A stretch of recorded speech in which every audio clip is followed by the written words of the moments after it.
ಹರಿ ಓಂ ಶ್ರೀ ಗುರುಭ್ಯೋ ನಮಃ ಪರಮಗುರುಭ್ಯೋ ನಮಃ.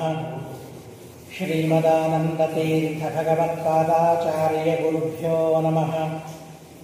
ನರಸಿಂಹೋऽಖಿಲಜ್ಞಾನಮತಧ್ವಾन्तದಿವಾಕರಃ ಜಯತ್ಯಮಿತಸಜ್ಞಾನಸುಖಶಕ್ತಿಪಯೋನಿಧಿಃ.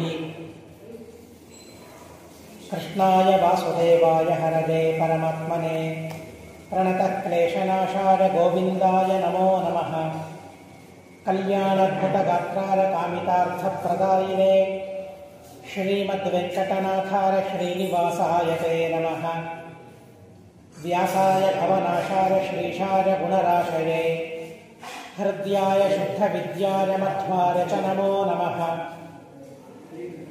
ನೌಮಿನ್ಯಾಯ ಸುಧಾದಿಕರ್ಜರಮುನೀಂ ಶ್ರೀಪಾದರತ್ಸಮ್ಮಣೀಂ ವ್ಯಾಸಾರ್ಯಾನ್ ವಿವಿಧಾಗಮಬ್ಧಿವಿಹರಾಮಿ ಶ್ರೀವಾದಿರಾಜಾನಪಿ ವಂದೇಹಂ ಸವರಾನ್ ರಘೋತ್ತಮಗುರೂನ್ ವೈದಗ್ಧ್ಯವಾರಾನ್ ನಿಧೀನ್ ಶ್ರೀಸತ್ಯವ್ರತರಾಘವೇಂದ್ರಮುನಿಪಾನ್ ಸದ್ಬೋಧಸತ್ಯಾನಪಾನ್ ಸತ್ಯಾಭಿಜ್ಞಕರಾಬ್ಜೋತ್ಥಾನ್ ಪಂಚಾಶದ್ವರ್ಷಪೂಜಕಾನ್ ಸತ್ಯಪ್ರಮೋದತೀರ್ಥಾರ್ಯಾನ್ ನೌಮಿನ್ಯಾಯ ಸುಧಾರತಾನ್.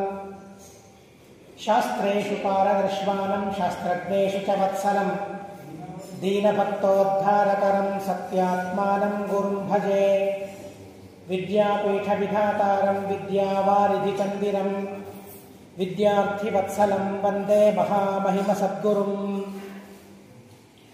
ಶ್ರೀಮತೋ ರಾಘವೇಂದ್ರಸ್ಯ ನಮಾಮಿ ಪದಪಂಕಜೇ ಕಾಮಿತಾಶೇಷಕಲ್ಯಾಣಕಲನಾಕಲ್ಪಪಾದಪೌ ಪೂಜ್ಯಾಯ ರಾಘವೇಂದ್ರಾಯ ಸತ್ಯಧರ್ಮರತಾಯ ಚ ಭಜತಾಂ ಕಲ್ಪವೃಕ್ಷಾಯ ನಮತಾಂ ಕಾಮಧೇನವೇ. ದುರ್ವಾದಿಧ್ವಾಂತರವರೇ ವೈಷ್ಣವೇಂದೀವರೇಂದವೇ ಶ್ರೀರಾಘವೇಂದ್ರ ಗುರವೇ ನಮೋತ್ಯಂತದಯಾಳವೇ. ಸ್ವಸ್ತ್ಯಸ್ತು. ಹರಿ ಓಂ ಹರಿ ಓಂ ಹರಿ ಓಂ. ರಾಘವೇಂದ್ರ ಸ್ವಾಮಿಗಳ ಮಧ್ಯಾರಾಧನಾ ಮಹೋತ್ಸವ ಅವರ ವಿಶೇಷವಾದ ಮಹಿಮೆಯನ್ನು ಶ್ರವಣ ಮಾಡುವ ಉದ್ದೇಶದಿಂದ ನಾವೆಲ್ಲರೂ ಅವರ ಸನ್ನಿಧಾನದಲ್ಲಿ ಅವರಿಂದ ಉಪಾಸ್ಯನಾದ ಕೃಷ್ಣನ ಸನ್ನಿಧಾನದಲ್ಲಿ ಸನ್ನಿಹಿತರಾಗಿದ್ದೇವೆ.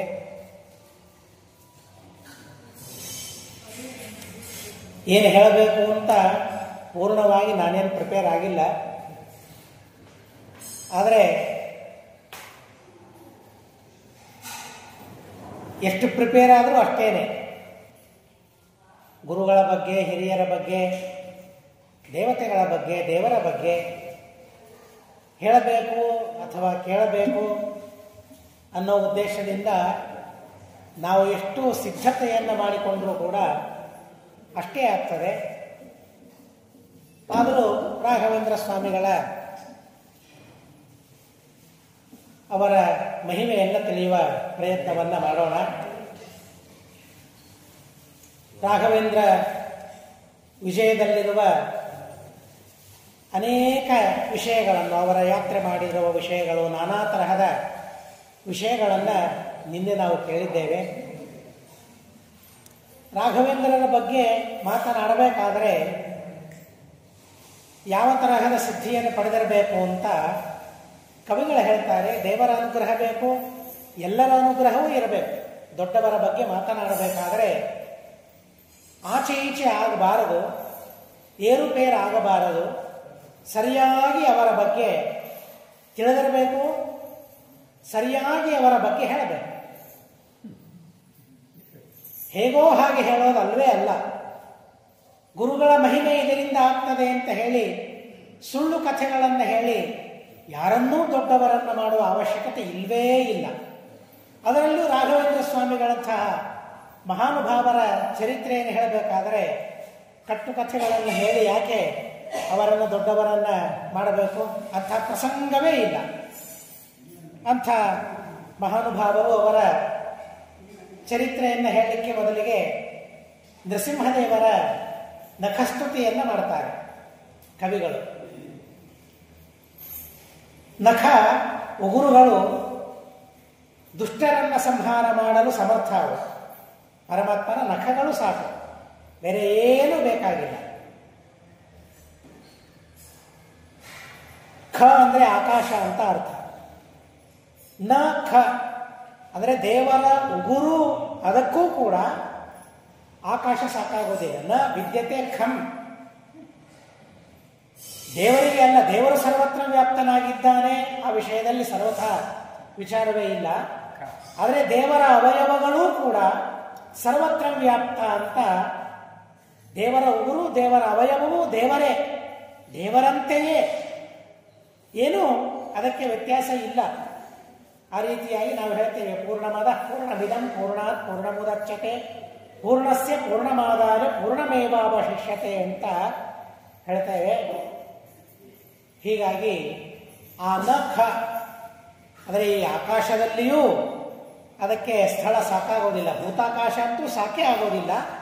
ಅವ್ಯಾಕೃತ ಆಕಾಶ ತುಂಬಿ ಮೀರಿ ನಿಂತಿದ್ದಾನೆ ಪರಮಾತ್ಮ. ಹೀಗಾಗಿ ದೇವರ ಉಗುರಿಗೆ ನಖ ಅಂತ ಕರೀತಾರೆ, ನಮ್ಮ ಉಗುರಿಗೆ ಅಲ್ಲ. ದೇವರ ಉಗುರು ನಿಜವಾಗಿ ನಖ. ಅಷ್ಟು ವಿಶಾಲವಾಗಿತ್ತ ದೇವರ ಉಗುರು ಅಂತ ಅಂದರೆ ನರಸಿಂಹ ಪುರಾಣವನ್ನು ನೋಡಿದಾಗ ಹೌದೇನೋ ಅಂತ ಅನಿಸ್ತದೆ.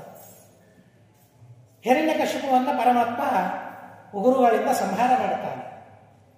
ಸಂಹಾರ ಆದ ಮೇಲೆ ಹಿರಣ್ಯಕಶಿಪು ಎಲ್ಲಿದ್ದಾನೆ ಕಾಣ್ತಾ ಇಲ್ಲ ಯಾರಿಗೂ. ಕೊನೆಗೆ ಪ್ರಹ್ಲಾದನಿಗಾದರೂ ಕಾಣಬೇಕಲ್ಲ. ಆ ದೇಹವನ್ನು ದಹನ ಮಾಡಬೇಕು, ಕರ್ಮಗಳನ್ನು ಮಾಡಬೇಕು, ದೇಹ ಬೇಕಲ್ಲ. ದೇಹ ಇಲ್ಲದೆ ಏನಾಗ್ತದೆ ಮುಂದೆ? ಯಾವ ಕರ್ಮಗಳೂ ಇಲ್ಲ. ಸಂಹಾರ ಆಯಿತು, ಹಿರಣ್ಯಕಶಿಪು ಕಾಣುತ್ತಾನೇ ಇಲ್ಲ, ಯಾರಿಗೂ ಕಾಣುತ್ತಾ ಇಲ್ಲ.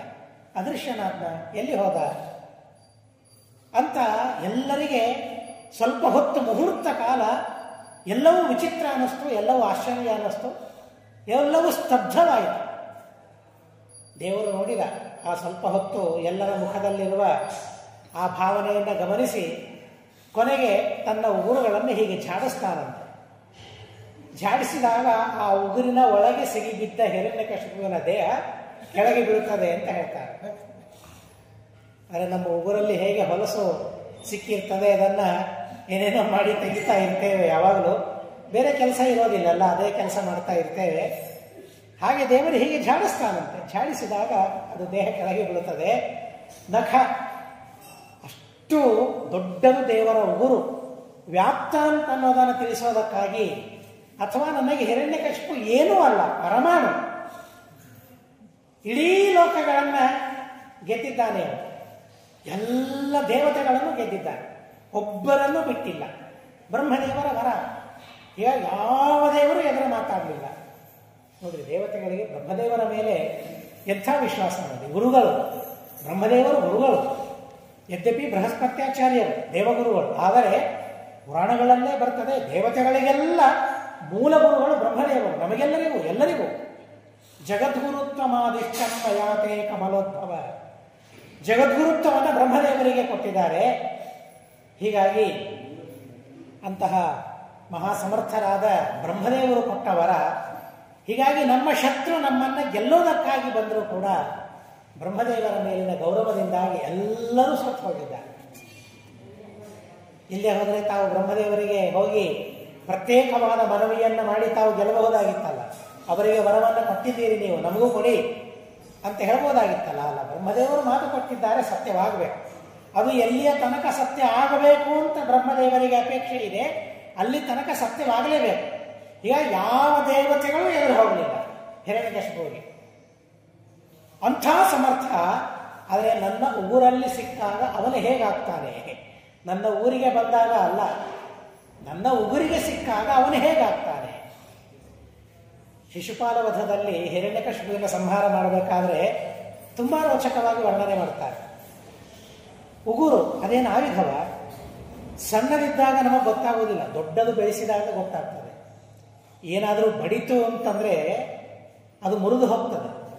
ಹೀಗಾಗಿ ಎಷ್ಟು ಎಚ್ಚರಿಕೆಯಿಂದ ಇರ್ತಾರೆ ಅಂತ ಅಂದರೆ, ಮಕ್ಕಳನ್ನೂ ಅಷ್ಟು ಎಚ್ಚರಿಕೆಯಿಂದ ನೋಡ್ತಾ ಇರೋದಿಲ್ಲ, ಯಾರನ್ನೂ ಅಷ್ಟು ಎಚ್ಚರಿಕೆಯನ್ನು, ಉಗುರನ್ನು ಮಾತ್ರ ಹಾಗೆ ಸಂರಕ್ಷಣೆ ಮಾಡ್ತಾ ಇರ್ತಾರೆ. ಆಚೆ ಈಚೆ ಏನೂ ತಗಲಬಾರದು ಅದಕ್ಕೆ, ಅಷ್ಟು ಸೂಕ್ಷ್ಮ ಅದು ಉಗುರು.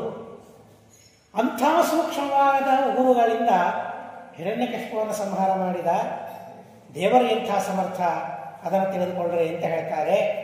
ಹೀಗಾಗಿ ನಮ್ಮ ವಿಘ್ನಗಳೆಲ್ಲ ಪರಿಹಾರ ಆಗಬೇಕಾದರೆ, ನಮಗೆ ವಿಜಯ ದೊರಕಬೇಕಾದರೆ ಆ ಉಗುರಿನ ಸ್ಮರಣೆಯನ್ನು ಮಾಡಬೇಕು ಅಂತ ಅನ್ನೋದಕ್ಕಾಗಿ ಶ್ರೀಮದಾಚಾರ್ಯರು ಹಾಕಿಕೊಟ್ಟ ಹಾದಿಯ ವಾಯುಸ್ತುತಿಯನ್ನು ಮಾಡಿದ ಮೇಲೆ ಎಲ್ಲಿ ವಾಯು, ನಾನು ಎಲ್ಲಿ ದೇವರ ಉಗುರಿಗೆ ನಾನು ಸರಿ ಹೋಗೋದಿಲ್ಲ ಅಂತನ್ನೋದಕ್ಕಾಗಿ ನಖಸ್ತುತಿಯನ್ನು ಮಧ್ವಾಚಾರ್ಯರು ಮಾಡಿಕೊಟ್ಟಿದ್ದಾರೆ. ಆ ಹಾದಿಯಲ್ಲಿ ನಾರಾಯಣಾಚಾರ್ಯರು ಆ ಲಕ್ಷ್ಮೀ ನರಸಿಂಹನ ಉಗುರಿನ ಸ್ತೋತ್ರವನ್ನು ಮಾಡ್ತಾರೆ. ಶ್ರೀಮಲ್ಲಕ್ಷ್ಮೀ ನೃಸಿಂಹಸ್ಯ ಶ್ರಿಯಂ ದಿಶತು ಮೇ ನಖಃ ಸ್ವಭಕ್ತಾಭೀಷ್ಟದಾನಾರ ಸಮುಪಾಕ್ಕ ದಶಾಕೃತೇ. ಭಗವಂತನ ನಖರಗಳು, ಭಗವಂತನ ಉಗುರುಗಳು ನಮಗೆ ಸಂಪತ್ತನ್ನು ಕೊಡಲಿ ಅಂತ ನೋಡ್ರಿ. ಯಾವುದ್ಯಾವುದಕ್ಕೆ ಹೇಗೆ ಹೇಗೆ ಪ್ರಾರ್ಥನೆ ಮಾಡಬೇಕು. ದೇವರ ನಖರಗಳು ನಮಗೆ ಸಂಪತ್ತನ್ನು ಕೊಡಬೇಕು. ಏನು ಸಂಪತ್ತು? ಅದು ಸಂಪತ್ತು ಅಂದ್ರೇನೆ ನಮಗೆ ರೂಪಾಯಿಗಳು, ಅದು ಬಿಟ್ಟರೆ ಬೇರೆ ಯಾವುದೂ ಸಂಪತ್ತು ಅಂತ ಅನಿಸೋದಿಲ್ಲ. ಬೆಳ್ಳಿ, ಬಂಗಾರ, ರೂಪಾಯಿ, ಮನೆ, ಇದು ಮಾತ್ರ ಸಂಪತ್ತು ಅಂತ ಅನಿಸ್ತದೆ. ಅಲ್ಲ, ನಖ ಯಾವ ಸಂಪತ್ತನ್ನು ಕೊಡಬೇಕು ಅಂತಂದ್ರೆ ಶತ್ರು ಸಂಹಾರ ಒಂದು ಸಂಪತ್ತು. ಶತ್ರು ಸಂಹಾರ ಒಂದು ಸಂಪತ್ತು. ಆ ಸಂಪತ್ತನ್ನು ಆ ನಖರಗಳು ಕೊಡಬೇಕು ಅಂತ ಪ್ರಾರ್ಥನೆ ಮಾಡ್ತಾರೆ.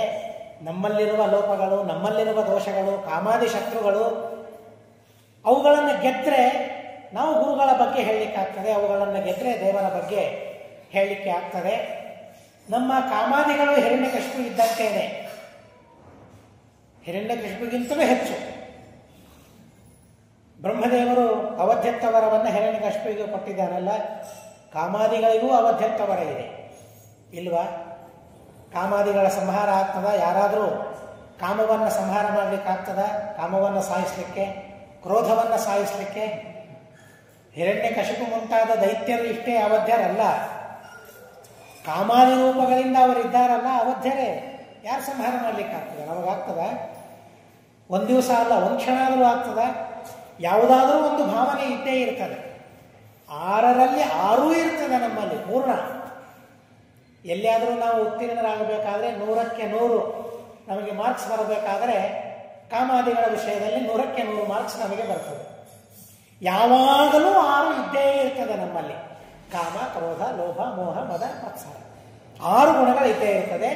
ಅವಶ್ಯರು ಹೀಗೆ ಹೋಯಿತು ಅಂತ ಅಂದ್ಕೊಂಡಿರ್ತೇವೆ, ಮತ್ತೆ ಬೆಂಕಿ ಬರ್ತಾರೆ. ಜರಾಸಂಧ ಇದ್ದಂತೆ ಹೀಗೆ ಮುರಿದು ಹಾಕಿದಾಗ ಮತ್ತೆ ಹತ್ತಿಕೊಳ್ಳುತ್ತದಲ್ಲ, ಹಾಗೆ ಅವಧ್ಯೆ ಕಾಮಾದಿಗಳು. ಅವುಗಳ ಸಂಹಾರವಾಗಬೇಕಾದರೆ ಆಯುಧ ಬೇಕಲ್ಲ. ನಮಗೇನು ಪ್ರತ್ಯೇಕ ಆಯುಧ ಇದೆಯಾ? ಇಲ್ಲ. ಪರಮಾತ್ಮ ಇದೊಂದು ಹಿರಣ್ಯಕಶಿಪು ಇದೆ, ಒಂದಲ್ಲ ಎರಡಲ್ಲ 6 ಹಿರಣ್ಯಕಶಿಪುಗಳಿವೆ. ಅವುಗಳನ್ನು ಸಂಹಾರ ಮಾಡೋದಕ್ಕಾಗಿ ಆ ಶತ್ರು ಸಂಹಾರ ಎಂಬ ಸಂಪತ್ತನ್ನು ನಾನು ಪಡಿಬೇಕು. ಅದಕ್ಕಾಗಿ ನಿನ್ನ ನಖರಕ್ಕೆ ಪ್ರಾರ್ಥನೆ ಮಾಡ್ತೇನೆ, ಆ ಸಂಪತ್ತನ್ನು ಕೊಡಲಿ. ಏನು ಕೊಡ್ತದೆ? ಸ್ವಭಕ್ತಾಭೀಷ್ಟದಾನಾಯ, ತಮ್ಮ ಭಕ್ತರ ಅಭೀಷ್ಟವನ್ನು ಪೂರ್ಣ ಮಾಡುವುದಕ್ಕಾಗಿ ಪರಮಾತ್ಮ ದಶಾವತಾರಗಳನ್ನು ತಾಳಿದ್ದಾನೆ. ರಾಘವೇಂದ್ರರ ಸ್ಮರಣೆಯನ್ನು ಮಾಡುವ ಮುಂಚೆ, ಅವರ ಮಹಿಮೆಯನ್ನು ಹೇಳುವ ಮುಂಚೆ, ಅವರು ಕಲ್ಪವೃಕ್ಷ, ಕಾಮಧೇನು, ಚಿಂತಾಮಣಿ, ಬೇಡಿದ ಇಷ್ಟಾರ್ಥಗಳನ್ನೆಲ್ಲ ಕೊಡ್ತಾರೆ ಅಂತ ಹೇಳಿ ರಾಘವೇಂದ್ರ ಸ್ವಾಮಿಗಳನ್ನೇ ದೇವರು ಅಂತ ಮಾಡಿ ಕೂಡಿಸೋದಲ್ಲ. ಯಾರ ಸ್ಥಾನದಲ್ಲಿ ಯಾರಿದ್ದಾರೆ ಅಂತ ಅನ್ನೋದನ್ನು ನಾವು ತಿಳಿಬೇಕು. ಅದರಲ್ಲಿ ಇವತ್ತಂತೂ ಜನ ಹಾಗೆ ತಿಳಿದು ಬಿಟ್ಟಿದ್ದಾರೆ. ರಾಯರು ದೇವರೇ ಅಲ್ವಾ, ರಾಯರು ಬಿಟ್ಟರೆ ದೇವರಿದ್ದಾರ ಅಂತ ಹಾಗೆ ಜನ ತಿಳಿದಿದ್ದಾರೆ. ಅದಕ್ಕೆ ತಕ್ಕಂತೆ ಇರಬಹುದೇನೋ ಅಂತನ್ನುವ ಜನರು ಇದ್ದಾರೆ. ರಾಯರು ದೇವರ ಅಂತ ಪ್ರಶ್ನೆ ಮಾಡಿದರೆ ಇರಬಹುದು, ಅವರವರ ಭಾವನೆ. ಏನವರವರ ಭಾವನೆ ಅಂದರೆ ಅವರು ದೇವರು ಅಂದರೆ ದೇವರಾಗಿಬಿಡ್ತಾರ ರಾಘವೇಂದ್ರ ಸ್ವಾಮಿಗಳು ಎಂದಾಗಲೂ? ಇಲ್ಲ. ಅವರು ಟೀಕಾಕೃತ್ಪಾದನೆ ಆಗೋದಿಲ್ಲ, ಅವರು ಸುಧೀಂದ್ರರೇ ಆಗೋದಿಲ್ಲ, ಅವರು ವಿಷೇಂದ್ರರೇ ಆಗೋದಿಲ್ಲ. ದೇವರು ಹೇಗಾಗಲಿಕ್ಕೆ ಸಾಧ್ಯ? ಹೀಗಾಗಿ ಗುರುಗಳ ಮಹಿಮೆಯನ್ನು ಹೇಳಬೇಕಾದರೆ ಗುರುತರ ಜವಾಬ್ದಾರಿ ಮನುಷ್ಯನಿಗೆ ಇರ್ತದೆ. ಅವರನ್ನು ದೇವರು ಅಂತ ಮಾಡಬಾರದು. ನಾನೂ ದೇವರಲ್ಲ, ಗುರುಗಳೂ ದೇವರಲ್ಲ, ದೇವರು ಸರ್ವೋತ್ತಮ. ಹೀಗಾಗಿ ಆ ಸರ್ವೋತ್ತಮನಾದ ಪರಮಾತ್ಮನ ನಖರದ ವರ್ಣನೆಯನ್ನು ಮಾಡಿ ದೇವರು ನಮ್ಮ ಅಭೀಷ್ಟಗಳನ್ನು ಪೂರ್ಣ ಮಾಡುವುದಕ್ಕಾಗಿ ದಶಾವತಾರಗಳನ್ನು ತಾಳಿದ್ದಾನೆ. ಆ ದೇವರ ಸ್ಮರಣೆಯನ್ನು ನಾವು ಮೊದಲಿಗೆ ಮಾಡೋಣ. ದೇವರ ಸ್ಮರಣೆ ಮಾಡಿದ್ದರಿಂದಾಗಿ, ಆ ಪರಮಾತ್ಮನ ಅವತಾರಗಳ ಚಿಂತನೆಯನ್ನು ಮಾಡಿದ್ದರಿಂದಾಗಿ ರಾಘವೇಂದ್ರ ಸ್ವಾಮಿಗಳಿಗೆ ಈ ತರಹದ ಮಹಿಮೆ ಬಂದಿದೆ ಅಂತನ್ನೋ ಭಾವನೆಯಲ್ಲಿ ನಾವು ರಾಘವೇಂದ್ರ ವಿಷಯವನ್ನ, ರಾಘವೇಂದ್ರ ಸ್ವಾಮಿಗಳ ಚರಿತ್ರೆಯನ್ನ, ಮಹಿಮೆಯನ್ನ ಕೇಳಬೇಕು ಅಂತನ್ನೋ ವಿಚಾರವನ್ನ ಕವಿಗಳು ತಿಳಿಸ್ತಾ ಇದ್ದಾರೆ. ತಿಳಿಸ್ತಾ ಮಾತು ಬೆಳಿಬೇಕಾದರೆ, ಮಾತು ಒಳ್ಳೆಯದಾಗಬೇಕಾದರೆ ಏನ್ ಮಾಡಬೇಕು? ಗುರುಗಳ ಬಗ್ಗೆ ಮಾತಾಡಬೇಕಾಗಿದೆ, ಒಳ್ಳೆ ಮಾತುಗಳು ಬೇಕು. ಅದಾಗಬೇಕಾದ್ರೆ ಏನು ಮಾಡಬೇಕು? ಶ್ರೀಮದಾಚಾರ್ಯರ ಸ್ಮರಣೆಯನ್ನು ಮಾಡಬೇಕು ಅಂತ ಹೇಳ್ತಾರೆ. ದೇವರು ಅಲ್ಲಿ ಲಕ್ಷ್ಮೀದೇವಿ ಜೊತೆಗೆ ಬಂದ್ಬಿಡ್ತಾಳೆ. ಶ್ರೀಮಲ್ಲಕ್ಷ್ಮೀ ನೃಸಿಂಹಸ್ಯ. ಲಕ್ಷ್ಮೀದೇವಿಗೆ ಪ್ರತ್ಯೇಕ ನಮಸ್ಕಾರ ಇಲ್ಲ ಅಂತನ್ನೋದು, ಮತ್ತೆ ವಾಗ್ವ್ಯಾಪಾರವನ್ನು ಮಾಡುವಾಗ ಲಕ್ಷ್ಮೀದೇವಿಯ ನಮಸ್ಕಾರ ಮಾಡಲೇಬೇಕು. ಹೀಗಾಗಿ ದೇವರ ಜೊತೆಗೆ ಲಕ್ಷ್ಮೀದೇವಿಗೆ ನಮಸ್ಕಾರ ಮಾಡಿದರೆ ಭಾರೀ ತೃಪ್ತಿ ಆಗ್ತದೆ. ದೇವರನ್ನು ಬಿಟ್ಟು ಮಾಡಿದರೆ ಆ ದೇವರ ವಿಯೋಗವಾದಂತೆ ಭಾವಿಸ್ತಾಳೆ ಅವರು. ಏನಪ್ಪ, ದೇವರಿಲ್ಲದೆ ನನ್ನ ಸ್ತೋತ್ರ ಮಾಡ್ತಾ ಇದ್ದಾರಲ್ಲ ಹಾಗೆ ಅನಿಸಿಬಿಡುತ್ತದೆ. ಆದ್ದರಿಂದಾಗಿ ದೇವರ ಜೊತೆಗೆ ಲಕ್ಷ್ಮೀದೇವಿಯ ಸ್ತೋತ್ರವನ್ನು ಮಾಡಿ ಶ್ರೀಮದಾಚಾರ್ಯರ ಸ್ತೋತ್ರವನ್ನು ಮಾಡ್ತಾರೆ. ಶ್ರೀಮದಾಚಾರ್ಯರು ಚಂದ್ರ ಇದ್ದಂತೆ ಅಂತ ಹೇಳ್ತಾರೆ. ಇದು ನ್ಯೂನ ದೃಷ್ಟಾಂತ. ದೃಷ್ಟಾಂತಗಳನ್ನು ಕೊಡಬೇಕಾದ್ರೆ ಅಧಿಕ ದೃಷ್ಟಾಂತ, ಸಮದೃಷ್ಟಾಂತ, ನ್ಯೂನ ದೃಷ್ಟಾಂತ ಅಂತ 3 ತರಹದ ದೃಷ್ಟಾಂತಗಳಿವೆ. ಮಧ್ವಾಚಾರ್ಯರನ್ನು ನಾರಾಯಣ ಅಂತ ವರ್ಣನೆ ಮಾಡ್ತಾರೆ. ನರಸಿಂಹ ಅಂತ ಅವರಿಗೆ ಉಪಮಾನವನ್ನು ಕೊಡ್ತಾರೆ. ಏನು ಶ್ರೀಮದಾಚಾರ್ಯ ನರಸಿಂಹ ಆಗಿಬಿಡ್ತಾನೆ? ನಮ್ಮಲ್ಲಿ ಅದನ್ನು ಒಪ್ಪೋದೇ ಇಲ್ಲ. ಯಾರಾದರೂ ಕೇಳಿದ್ರೆ ಶ್ರೀಮದಾಚಾರ್ಯ ದೇವರ ಅಂತ ನಾವು ಪ್ರಶ್ನೆ ಮಾಡಿದರೆ ಸಂಕೋಚ ಮಾಡ್ಕೊಳ್ಳೋ ಕಾರಣ ಇಲ್ಲ. ಅಯ್ಯೋ, ಶ್ರೀಮದಾಚಾರ್ಯನ ಹೇಗೆ ದೇವರಲ್ಲ ಅಂತ ಅನ್ನೋಣ. ಯಾಕೆ ಸಂಕೋಚ ಬೇಕು? ಶ್ರೀಮದಾಚಾರ್ಯನ ಸಣ್ಣವರನ್ನಾಗಿ ಮಾಡಿದಾಗ್ತದೋ ಏನೋ. ಯಾಕೆ ಬೇಕಲ್ಲ? ಹೌದು, ಸಣ್ಣವರು, ಹೌದು. ದೇವರಿಗಿಂತಲೂ ಎಷ್ಟು ಸಣ್ಣವರು, ಅನಂತ ಪಟ್ಟು ಸಣ್ಣವರು, ವಿಚಾರವೇ ಇಲ್ಲ ಅದರಲ್ಲಿ. ಆದರೂ ಕೂಡ ಅಧಿಕ ದೃಷ್ಟಾಂತ, ಅದು ಶಾಸ್ತ್ರವೇ ಹೇಳಿದೆ. ಇದು ನ್ಯೂನ ದೃಷ್ಟಾಂತ. ಏನು ವರ್ಣನೆ ಮಾಡಬೇಕು ಶ್ರೀಮದಾಚಾರ್ಯರನ್ನ? ಹೇಗೆ ವರ್ಣನೆ ಮಾಡಬೇಕು? ನಮ್ಮ ಮಾತು ಬೆಳಿಬೇಕು. ಆ ಮಾತು ದೇವರ ವಿಷಯದಲ್ಲಿ ಬೆಳಿಬೇಕು, ಎಲ್ಲೆಲ್ಲೋ ಬೆಳೆಯೋದಲ್ಲ. ಬೆಳೀತಾರೆ. ನಿನ್ನೆ ನಾವು ಸ್ವಲ್ಪ ಸ್ವಲ್ಪ ತಿಳಿದಂತೆ ನಮ್ಮ ಬಗ್ಗೆ ಮಾತಾಡಿಸ್ಲಿಕ್ಕೆ ಕುಳಿತರೆ 24 ಗಂಟೆ ಮಾತಾಡ್ತೇವೆ. ಹೇಳಿದ್ದನ್ನೇ ಹೇಳ್ತೇವೆ, ಬೇಸರ ಇಲ್ಲದೆ. ಕೇಳಿದವರಿಗೆ ಬೇಸರ ಬರ್ತಾ ಇದೆ. ಆದರೆ ಯಾರು ಕೇಳಲಿಕ್ಕೆ ಕೂತಿರ್ತಾರಲ್ಲ ಅವರ ಬಗ್ಗೆ 24 ಗಂಟೆ ಹೇಳ್ತಾ ಇದ್ರೆ ನಮಗೆ ಬೇಸರ ಬರ್ಬೋದು, ಅವರಿಗೆ ಬೇಸರ ಬರೋದಿಲ್ಲ, ಕೇಳುವವರಿಗೆ. ಇದು ನಮ್ಮ ಪರಿಸ್ಥಿತಿ. ನಮ್ಮ ಬಗ್ಗೆ ನಾವು ಹೇಳಿಕೊಳ್ಳಬೇಕಾದರೆ, ನಮಗೆ ಯಾರಿಂದ ಅತೀ ಲಾಭ ಇದೆ ಅವರ ಬಗ್ಗೆ ಹೇಳಬೇಕಾದ್ರೆ ಮಾತುಗಳು ಬೆಳೀತಾರೆ. ನಮ್ಮ ಮನಸ್ಸಿನಲ್ಲಿ ಮಾತುಗಳು ಬೆಳೀತಾರೆ. ಎಷ್ಟು ಮಾತಾಡ್ತೇವೆ ಅಂತ ಅಂದರೆ ಅದಕ್ಕಂತವೇ ಇರೋದಿಲ್ಲ ನಮ್ಮ ಮಾತುಗಳಿಗೆ. ಗುರುಗಳ ಬಗ್ಗೆ ಏನಾದರೂ ಮಾತಾಡ್ರೆ ಅಂತ ಅಂದರೆ ಅರ್ಧ ಗಂಟೆ ಸಾಕಲ್ಲ ಅಂತ ಅಂದ್ಬಿಡ್ತೇವೆ ನಾವು. 1 ಗಂಟೆ ಸಾಕಲ್ಲ, ಯಾಕೆ ಅದಕ್ಕಿಂತ ಹೆಚ್ಚು ಮಾತಾಡ್ಲಿಕ್ಕೆ ಆಗೋದಿಲ್ಲ ನಮಗೆ. ಹಾಗಾದರೆ ಮಾತಿನ ಅಭಿವೃದ್ಧಿ ಆಗಿದೆ, ಮಾತು ಬೆಳಿಬೇಕು.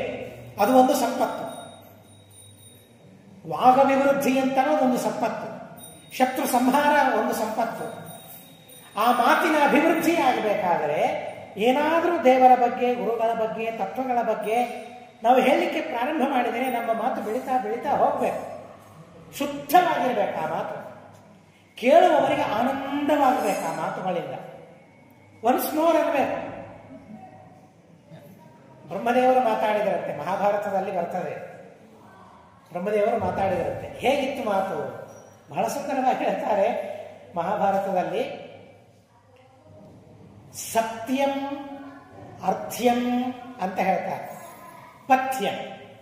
ಮಾತಿಗೆ ಗುಣಗಳಿರಬೇಕು ಅಂತ ಹೇಳ್ತಾರೆ. ನಮಗೆ ಗುಣಗಳಲ್ಲ, ನಮಗೆ ಇಲ್ಲ, ಮಾತಿಗೆ ಏನಿರ್ತವೆ ಗುಣಗಳು. ಮಾತಿಗೆ ಗುಣಗಳಿರಬೇಕು ಅಂತ ತಿಳಿಸ್ತಾರೆ. ಯಾರನ್ನ ಮಾದರಿಯನ್ನ ಕೊಡಬೇಕು? ಮಾತಿನ ದೇವತೆ ಸರಸ್ವತಿ, ಸರಸ್ವತಿಪತಿ ಬ್ರಹ್ಮದೇವರು. ಬ್ರಹ್ಮದೇವರ ಮಾತಿನಲ್ಲಿ ಏನು ಗುಣಗಳಿವೆ ಅಂತ ಅಂದ್ರೆ ಆ ಮಾತು ಸತ್ಯ ಅಂತ ಹೇಳ್ತಾರೆ. ಮಹಾಭಾರತದಲ್ಲಿ ಬರೋ ಮಾತು. ದೇವರು ಬಿಟ್ಟರೆ ಬೇರೆ ಎಲ್ಲ ಸುಳ್ಳು ಅಂತ ಹೇಳ್ತಾರಲ್ಲ, ಮಹಾಭಾರತ ಹೇಳ್ತದೆ ಮಾತು ಸತ್ಯವಾಗಿರಬೇಕು. ಮಾತಿನ ಗುಣ ಏನೋ ತಾತ್ಕಾಲಿಕವಾಗಿ ಸತ್ಯ ಆದರೆ ನಡೆಯೋದಿಲ್ಲ. ಶ್ರುತಿ ರಜತದಂತೆ ಅಥವಾ ಅವರ ದೃಷ್ಟಿಯಲ್ಲಿ ಪುಸ್ತಕಾದಿ ಪ್ರಪಂಚ ಸತ್ಯವಾದಂತೆ ಸತ್ಯ ಆದರೆ ನಡೆಯುವುದಿಲ್ಲ. ವ್ಯಾವಹಾರಿಕ ಸತ್ಯ ಆದರೆ ನಡೆಯುವುದಿಲ್ಲ. ಪಾರಮಾರ್ಥಿಕ ಸತ್ಯವಾಗಬೇಕು. ಅದು ಗುಣ, ಮಾತಿಗೆ ಇರುವ ಗುಣ. ಬ್ರಹ್ಮದೇವರ ಮಾತುಗಳೇ ಹೇಗಿವೆ ಅಂತಂದರೆ, ಬ್ರಹ್ಮದೇವರ ಮಾತುಗಳು ಸತ್ಯವಾಗಿವೆ ಅಂತ ಹೇಳ್ತಾರೆ. ಸತ್ಯಂ. ಬ್ರಹ್ಮದೇವರ ಮಾತುಗಳು ಮತ್ತೆ ಹೇಗಿವೆ ಅಂತಂದ್ರೆ ಅರ್ಥ್ಯಂ ಅಂತ ಹೇಳ್ತಾರೆ. ಒಂದ್ಸಲ ಬ್ರಹ್ಮದೇವರ ಮಾತು ಕೇಳಿದ ಮೇಲೆ ಇನ್ನೊಂದ್ಸಲ ಕೇಳಬೇಕು ಅನಿಸ್ತದೆ, ಸಾಕಾಗೋದಿಲ್ಲ, ಮತ್ತೊಂದ್ಸಲ ಕೇಳಬೇಕು ಅಂತ ಮತ್ತೊಂದ್ಸಲ ಕೇಳಬೇಕು ಅಂತ ಅನಿಸ್ತದೆ. ಹೀಗಾಗಿ ಆ ವಾಯುದೇವರು ಶ್ರೀಮದಾಚಾರ್ಯರಾಗಿ, ಬ್ರಹ್ಮದೇವರಿಗೆ ಅವತಾರ ಇಲ್ಲ ಅನ್ನೋದಕ್ಕಾಗಿ ನಾರಾಯಣ ಪಂಡಿತಾಚಾರ್ಯರು ಹೇಳಿದಂತೆ ನಿಮ್ಮ ಮಾತು ಜನ ಕೇಳಬೇಕು, ಬ್ರಹ್ಮದೇವರ ಮಾತು ಜನ ಕೇಳಬೇಕು. ನಿಮ್ಮ ಮಾತು ಅರ್ಥವಾಗಿರ್ತದೆ, ನಿಮ್ಮ ಮಾತು ಸತ್ಯವಾಗಿರ್ತದೆ, ನಿಮ್ಮ ಮಾತು ಪಥ್ಯವಾಗಿರ್ತದೆ, ಆ ಮಾತುಗಳನ್ನು ಜನ ಕೇಳಬೇಕು ಅನ್ನೋದಕ್ಕಾಗಿ ಬ್ರಹ್ಮದೇವರನ್ನು ಅವತಾರ ಕಾಲಕ್ಕೆ ಹೇಳಬೇಕು. ಅನವತಾರಂ ಅನಾದಿದೀಕ್ಷು, ಬೇರೆ ಸರ್ವಜ್ಞರಿಲ್ಲ. ಶ್ರೀಮದಾಚಾರ್ಯರಿಗೆ ಆದೇಶ ಮಾಡಿದಾಗ, ಮುಖ್ಯ ಪ್ರಾಣದೇವರಿಗೆ ಆದೇಶ ಮಾಡಿದಾಗ ಶ್ರೀಮದಾಚಾರ್ಯರಾಗಿ ಅವತಾರವನ್ನು ತಾಳ್ತಾರೆ. ಅವರು ನಮಗಾಗಿ ಮಾತುಗಳನ್ನು ಕೊಟ್ಟು ಹೋಗಿದ್ದಾರೆ, ಸರ್ವಮೂಲಗಳನ್ನು ಕೊಟ್ಟು ಹೋದರು. ಎಂಥದ್ದ ಮಾತುಗಳು? ಸತ್ಯಂ, ಅರ್ಥ್ಯಂ, ಪಥ್ಯಂ, ಈ ಮೂರು ಗುಣಗಳಿರಬೇಕು ಅಂತ ಹೇಳ್ತಾರೆ. ಆ ಮಾತು ಸತ್ಯ, ತ್ರಿಕಾಲ ಅಬಾಧಿತ, ಯಾರೂ ಖಂಡನೆ ಮಾಡಲಿಕ್ಕೆ ಆಗೋದಿಲ್ಲ, ಯಾರಿಗೂ ಖಂಡನೆ ಮಾಡಲಿಕ್ಕೆ ಸಾಧ್ಯವಿಲ್ಲ. ಅಂಥ ಮಾತು ಸತ್ಯ. ಅದರೇನು ಯಾರೂ ನಿರಾಕರಣೆ ಮಾಡಲಿಕ್ಕೆ ಆಗೋದಿಲ್ಲ. ಅದನ್ನು ಸುಳ್ಳು ಮಾಡಲಿಕ್ಕೆ ಹೋದರೆ ಯಾರೂ ಅದನ್ನು ಸುಳ್ಳು ಮಾಡಲಿಕ್ಕೆ ಆಗೋದಿಲ್ಲ. ಆ ಮಾತನ್ನು ಸತ್ಯ ಅಂದರೆ ಹಾಗಿರಬೇಕು. ನಾನು ಮಾತಾಡಿದರೆ ನಿನ್ನ ಮಾತು ಸುಳ್ಳು ಅಂತ ಯಾರೂ ಹೇಳಿರಬಾರ್ದು. ಅಂಥ ಮಾತುಗಳನ್ನು ಮಾಡಬೇಕು. ಬ್ರಹ್ಮದೇವರು ಕಲಿಸ್ತಾರೆ ಅಂಥ ಮಾತುಗಳನ್ನು. ಶ್ರೀಮದಾಚಾರ್ಯರ ಮಾತುಗಳು ಅಂಥ ಮಾತುಗಳು, ಸತ್ಯವಾದ ಮಾತುಗಳು. ಶ್ರೀಮದಾಚಾರ್ಯರ ಮಾತುಗಳನ್ನು ಸುಳ್ಳು ಮಾಡಲಿಕ್ಕೆ ಯಾರಿಂದಲೂ ಸಾಧ್ಯವಿಲ್ಲ. ಅಷ್ಟು ಸತ್ಯವಾದ ಮಾತುಗಳು ಶ್ರೀಮದಾಚಾರ್ಯರ. ಅರ್ಥ್ಯಂ, ಒಂದ್ಸಲ ಸರಮೂಲ ಕೇಳಿಬಿಟ್ಟರೆ ಸಾಕು ಅಂತ ಅನಿಸಿಬಿಡ್ತದ? ಇಲ್ಲ, ಮತ್ತೆ ಕೇಳಬೇಕು ಅಂತ ಅನಿಸ್ತದೆ. ಅರ್ಥ್ಯ ಅಂದರೆ ಪ್ರಾರ್ಥನೀಯ, ಮತ್ತೆ ಕೇಳಬೇಕು ಅಂತ ಅನಿಸ್ತದೆ. ಬರೀ ಅಷ್ಟೇ ಅಲ್ಲ, ಇನ್ನೊಂದು ಗುಣ ಇದೆ ಅಂತ ಹೇಳ್ತಾರೆ. ನಮಗೆ ಸತ್ಯ ಇದ್ರೂ ನಡೆಯೋದಿಲ್ಲ, ಅದು ಪ್ರಾರ್ಥ್ಯವಾದರೂ ನಡೆಯೋದಿಲ್ಲ. ನಮಗೆ ಬೇಕು ಅಂದರೆ ಪಥ್ಯವಾಗಬೇಕು, ಅದು ನಮಗೆ ಹಿತವಾಗಬೇಕಂತೆ ಮಾತು. ಮೂರು ಗುಣಗಳಿರಬೇಕು ಅಂತ ಹೇಳ್ತಾರೆ ಮಾತಿನಲ್ಲಿ. ಆ ಮೂರೂ ಗುಣಗಳು ಬ್ರಹ್ಮದೇವರ ಮಾತಿನಲ್ಲಿವೆ ಅಂತ ಮಹಾಭಾರತದಲ್ಲಿ ಹೇಳ್ತಾರೆ. ಸತ್ಯಂ, ಅರ್ಥ್ಯಂ, ಪಥ್ಯಂ, ಮೂರು ಗುಣಗಳಿರಬೇಕು ಅಂತ ಹೇಳ್ತಾರೆ. ಆ ಮೂರು ಗುಣ ತುಂಬಿದರೆ ಮಾತು ಬೆಳೆದಂತೆ. ಅದರಲ್ಲಿ ಯಾವುದೋ ಒಂದು ಇಲ್ಲ ಅಂತಾದರೆ ಮಾತು ಬೆಳೆದಂತೆ ಅಲ್ಲ. ಹಾಗೆ ಮಾತು ಬೆಳಿಬೇಕು. ಬ್ರಹ್ಮದೇವರಂತೆ ಸತ್ಯವಾಗಲಿಕ್ಕೆ, ಬ್ರಹ್ಮದೇವರ ಮಾತಿನಂತೆ ಪಥ್ಯವಾಗಲಿಕ್ಕೆ, ಅದರಂತೆ ಅರ್ಥವಾಗಲಿಕ್ಕೆ ನಮ್ಮ ಮಾತು ಸಾಧ್ಯ ಇಲ್ಲ. ಆದರೆ ಆಗಬೇಕು, ನಮ್ಮ ಯೋಗ್ಯತೆಗೆ ಅನುಗುಣವಾಗಿ ಮಾತಿನಲ್ಲಿ ಈ ಗುಣಗಳು ಬೆಳೀಬೇಕು. ಈ ಗುಣಗಳು ಬೆಳೀಬೇಕಾದ್ರೆ ಯಾರ ಸ್ತೋತ್ರ ಮಾಡಬೇಕು? ಬ್ರಹ್ಮದೇವರ ಸ್ತೋತ್ರ ಮಾಡಬೇಕು, ವಾಯುದೇವರ ಸ್ತೋತ್ರವನ್ನು ಮಾಡಬೇಕು. ಆ ಗುಣಗಳು ಯಾರ ಮಾತಿನಲ್ಲಿವೆ ಅವರ ಸ್ತೋತ್ರವನ್ನು ಮಾಡಬೇಕು. ಯಾರ ಮಾತಿನಲ್ಲಿ ಆ ಗುಣಗಳಿವೆ?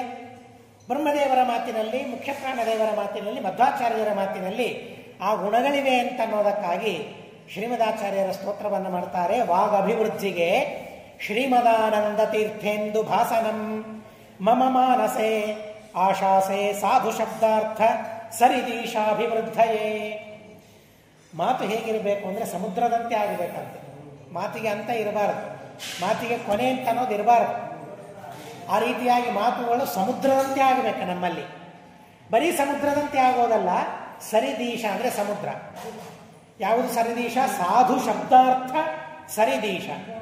ಸಾಧು ಶಬ್ದಗಳು, ಸಾಧು ಶಬ್ದದ ಅರ್ಥ ಅದೇ ಒಂದು ಸಮುದ್ರ ಅಂತಾದರೆ ಅದರ ಅಭಿವೃದ್ಧಿ ಆಗಬೇಕು ಅಂತಾದರೆ, ಸಮುದ್ರ ಅಭಿವೃದ್ಧಿ ಆಗಬೇಕಾದ್ರೆ ಏನು ಬೇಕು? ಚಂದ್ರನ ಪ್ರಕಾಶ ಬೇಕು.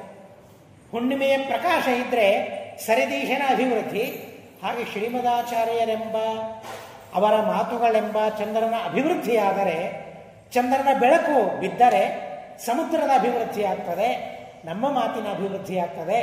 ಈಗ ಗುರುಗಳ ಸ್ತೋತ್ರ ಮಾಡಬೇಕಾದರೆ ಆ ಅಭಿವೃದ್ಧಿ ನನ್ನಲ್ಲಿ ಬರಲಿ, ನನ್ನ ಮಾತು ಸತ್ಯವಾಗಲಿ, ನನ್ನ ಮಾತು ಅರ್ಥವಾಗಲಿ, ನನ್ನ ಮಾತು ಪಥ್ಯವಾಗಲಿ ಯಥಾಯೋಗ್ಯವಾಗಿ ಅಂತನ್ನೋದಕ್ಕಾಗಿ ಅವರ ಸ್ತೋತ್ರವನ್ನು ತುಂಬ ಸುಂದರವಾದ ರೀತಿಯಲ್ಲಿ ಮಾಡ್ತಾರೆ. ತ್ರಿವಿಕ್ರಮ ಪಂಡಿತಾಚಾರ್ಯರ, ನಾರಾಯಣ ಪಂಡಿತಾಚಾರ್ಯರ ಪ್ರಾರ್ಥನೆಯನ್ನು ಮಾಡಿ ಟೀಕಾಕೃತ್ಪಾದರ ಪ್ರಾರ್ಥನೆಯನ್ನು ಮಾಡ್ತಾರೆ.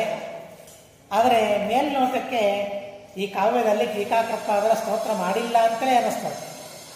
ಬಹುಶಃ ವ್ಯಾಖ್ಯಾನದಲ್ಲಿ ಏನು ಬರೆದಿದ್ದಾರೆ ನಾನು ಗಮನಿಸಿಲ್ಲ. ಆದರೆ ಕನ್ನಡದಲ್ಲಿಯೂ ಅರ್ಥವನ್ನು ಹಾಗೆ ಬರೆದಿಲ್ಲ. ನಿನ್ನೆ ಶ್ರೀಪಾದ ಅವರು ಹೇಳಿದರು ರಾಘವೇಂದ್ರ ವಿಜಯದಲ್ಲಿ ಟೀಕಾಕೃತ್ಪಾದರ ಸ್ತೋತ್ರವನ್ನು ಮಾಡಿಲ್ಲ ಅಂತ. ನಾನು ಬಹಳ ಹಿಂದಕ್ಕೆ ನೋಡಿದ್ದೆ, ನನಗೂ ಹಾಗೆ ಅನಿಸಿತ್ತು. ಆದರೆ ಇವತ್ತು ಸ್ವಲ್ಪ ಗಮನ ಕೊಟ್ಟು ನೋಡಬೇಕಾದ್ರೆ ಹೀಗಿರಬಹುದೇನೋ ಅಂತ ನನಗನ್ನಿಸ್ತು. ಇರಬಹುದೇನೋ, ಯಾಕೆ ಹೀಗಿದ್ದೇ ಇರ್ತದಲ್ಲ ಅಂತ ನನಗನ್ನಿಸ್ತು. 2 ಶ್ಲೋಕಗಳಿವೆ. ವೃಂದಾರ ವನಮಂದಾರ ಮಕರಂದ ಸಹೋದರಿ ವಿಶ್ರುತ ವಿಜಯಂ ಗದ್ಯಾದ್ ವ್ಯಾಸತೀರ್ಥಾರ್ಯ ಭಾರತಿ ಅಂತ ಒಂದು ಶ್ಲೋಕ. ವ್ಯಾಸ ಸೂತ್ರ ಪದಾರ್ಥೋಪನ್ಯಾಸಮಾಕರಣ್ಯ ಮನ್ಯಪಿ ವ್ಯಾಸರಾಜಸ್ಯ ಭಜತೆ ದಾಸತಾಂ ಕೋನ ಕೋವಿದ. 2 ಶ್ಲೋಕಗಳು ವ್ಯಾಸರಾಜರ ಬಗ್ಗೆ ಅಂತ ಮೇಲ್ನೋಟಕ್ಕೆ ಅನ್ನಿಸ್ತದೆ. ಆದರೆ ಅಲ್ಲಿಯ ಪದವಿನ್ಯಾಸವನ್ನು ಗಮನಿಸಿದಾಗ ಮೇಲೆ ವ್ಯಾಸ ತೀರ್ಥ ಅಂತಾರೆ, ಕೆಳಗೆ ವ್ಯಾಸರಾಜ ಅಂತ ಅಂತಾರೆ. ಹಾಗಾದರೆ ಅವರಿಬ್ಬರು ಬೇರೆ ಬೇರೆ ಅಂತಲೇ ನಾವು ತಿಳ್ಕೊಳ್ಬೇಕು. ಹಾಗಾದರೆ ಮೇಲೆ ವ್ಯಾಸತೀರ್ಥರು ಯಾರು? ಟೀಕಾಕೃತ್ಪಾದರ ಶಿಷ್ಯರು. ಜಯತೀರ್ಥ ವಿಜಯ, ಅಣು ಜಯತೀರ್ಥ ವಿಜಯ, ಬೃಹತ್ ಜಯತೀರ್ಥ ವಿಜಯ ಕಾವ್ಯಗಳನ್ನು ರಚನೆ ಮಾಡಿದ್ದಾರೆ. ಟೀಕಾಕೃತ್ಪಾದರ ಅನುಮತಿಯನ್ನು ಪಡೆದು ಉಪನಿಷತ್ತುಗಳಿಗೆ ವ್ಯಾಖ್ಯಾನವನ್ನು ಮಾಡಿದ್ದಾರೆ, ಟಿಪ್ಪಣಿಗಳನ್ನು ರಚನೆ ಮಾಡಿದ್ದಾರೆ. ಅದನ್ನು ಸಂಕರ್ಷಣಾಚಾರ್ಯರು ಬರೆದ ಜಯತೀರ್ಥ ವಿಜಯದಲ್ಲಿ ಹೇಳ್ತಾರೆ, ಇತರೋಪನಿಷದ್ ಭಾಷ್ಯ ಟೀಕಾಕೃತಿ ಸಯಾಚನೆ ಶಿಷ್ಯಾರ್ಯೇ ವ್ಯಾಸತೀರ್ಥಾರ್ಯೇ ಟೀಕಾಂನಾಕೃತ ಸಸ್ವಯಂ ಅಂತ ಬರೀತಾರೆ. ಸಂಕರ್ಷಣಾಚಾರ್ಯರು, ಛಲಾರಿ ಸಂಕರ್ಷಣಾಚಾರ್ಯರು ಜಯತೀರ್ಥ ವಿಜಯದಲ್ಲಿ ಬರೀತಾರೆ. ಟೀಕಾಕೃತ್ಪಾದರು ಈಶಾವಾಸ್ಯಕ್ಕೆ ವ್ಯಾಖ್ಯಾನವನ್ನು ಮಾಡಿದರು, ಷಟ್ಪ್ರಶ್ನಕ್ಕೆ ವ್ಯಾಖ್ಯಾನವನ್ನು ಮಾಡಿದರು, ಟೀಕೆಯನ್ನು ಬರೆದರು.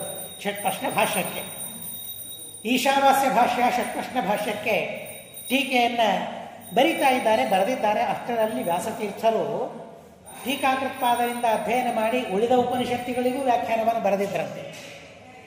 ಇತರೋಪನಿಷತ್ ಭಾಷ್ಯ ಟೀಕಾಕೃತಿ, ಬೇರೆ ಉಪನಿಷತ್ತುಗಳಿಗೆ ಟೀಕೆಯನ್ನು ಬರೆದ ಮೇಲೆ ವ್ಯಾಸತೀರ್ಥರು ಹೋಗಿ ಟೀಕಾರಾಯರಿಗೆ ಪ್ರಾರ್ಥನೆ ಮಾಡಿದರಂತೆ, ಮತ್ತು ಇವುಗಳಿಗೆ ನಾನು ಟೀಕೆ ಬರೆದಿದ್ದೇನೆ, ನೀವು ಇವುಗಳಿಗೆ ಬರೆದು ಬಿಟ್ಟರೆ ನನ್ನ ಟೀಕೆಗಳಿಗೆ ಮಾನ್ಯತೆಯೇ ಬರೋದಿಲ್ಲ. ಯಾರು ನೋಡ್ತಾರೆ ನನ್ನ ಟೀಕೆಗಳನ್ನು? ಏನು ನೋಡ್ರಿ, ವ್ಯಾಸತೀರ್ಥರಿಗೆ ಹೇಗೆ ಗೊತ್ತು ನೋಡಿ, ಟೀಕಾಕೃತ್ಪಾದರು ಅಂದರೆ ಹೇಗೆ ಅರ್ಥ ಮಾಡಿಕೊಂಡಿದ್ದಾರೆ ನೋಡ್ರಿ. ಟೀಕಾಕೃತ್ಪಾದರ ಟೀಕೆ ಇದ್ದಾಗ ಯಾವ ಟೀಕೆಗೂ ಅಷ್ಟು ಮಾನ್ಯತೆ ಇಲ್ಲ. ಯಾಕೆ ಅದೇನ್ರಿ ಹೀಗೆ ಅಂದ್ಬಿಡ್ತೀರಿ ಅಂತ ಅನ್ನಬಹುದು. ಆದರೆ ಟೀಕಾಕೃತ್ಪಾದರು ಟೀಕೆಗಳನ್ನು ರಚನೆ ಮಾಡಿದ್ದು ಶ್ರೀಮದಾಚಾರ್ಯರ ಆದೇಶದಿಂದ.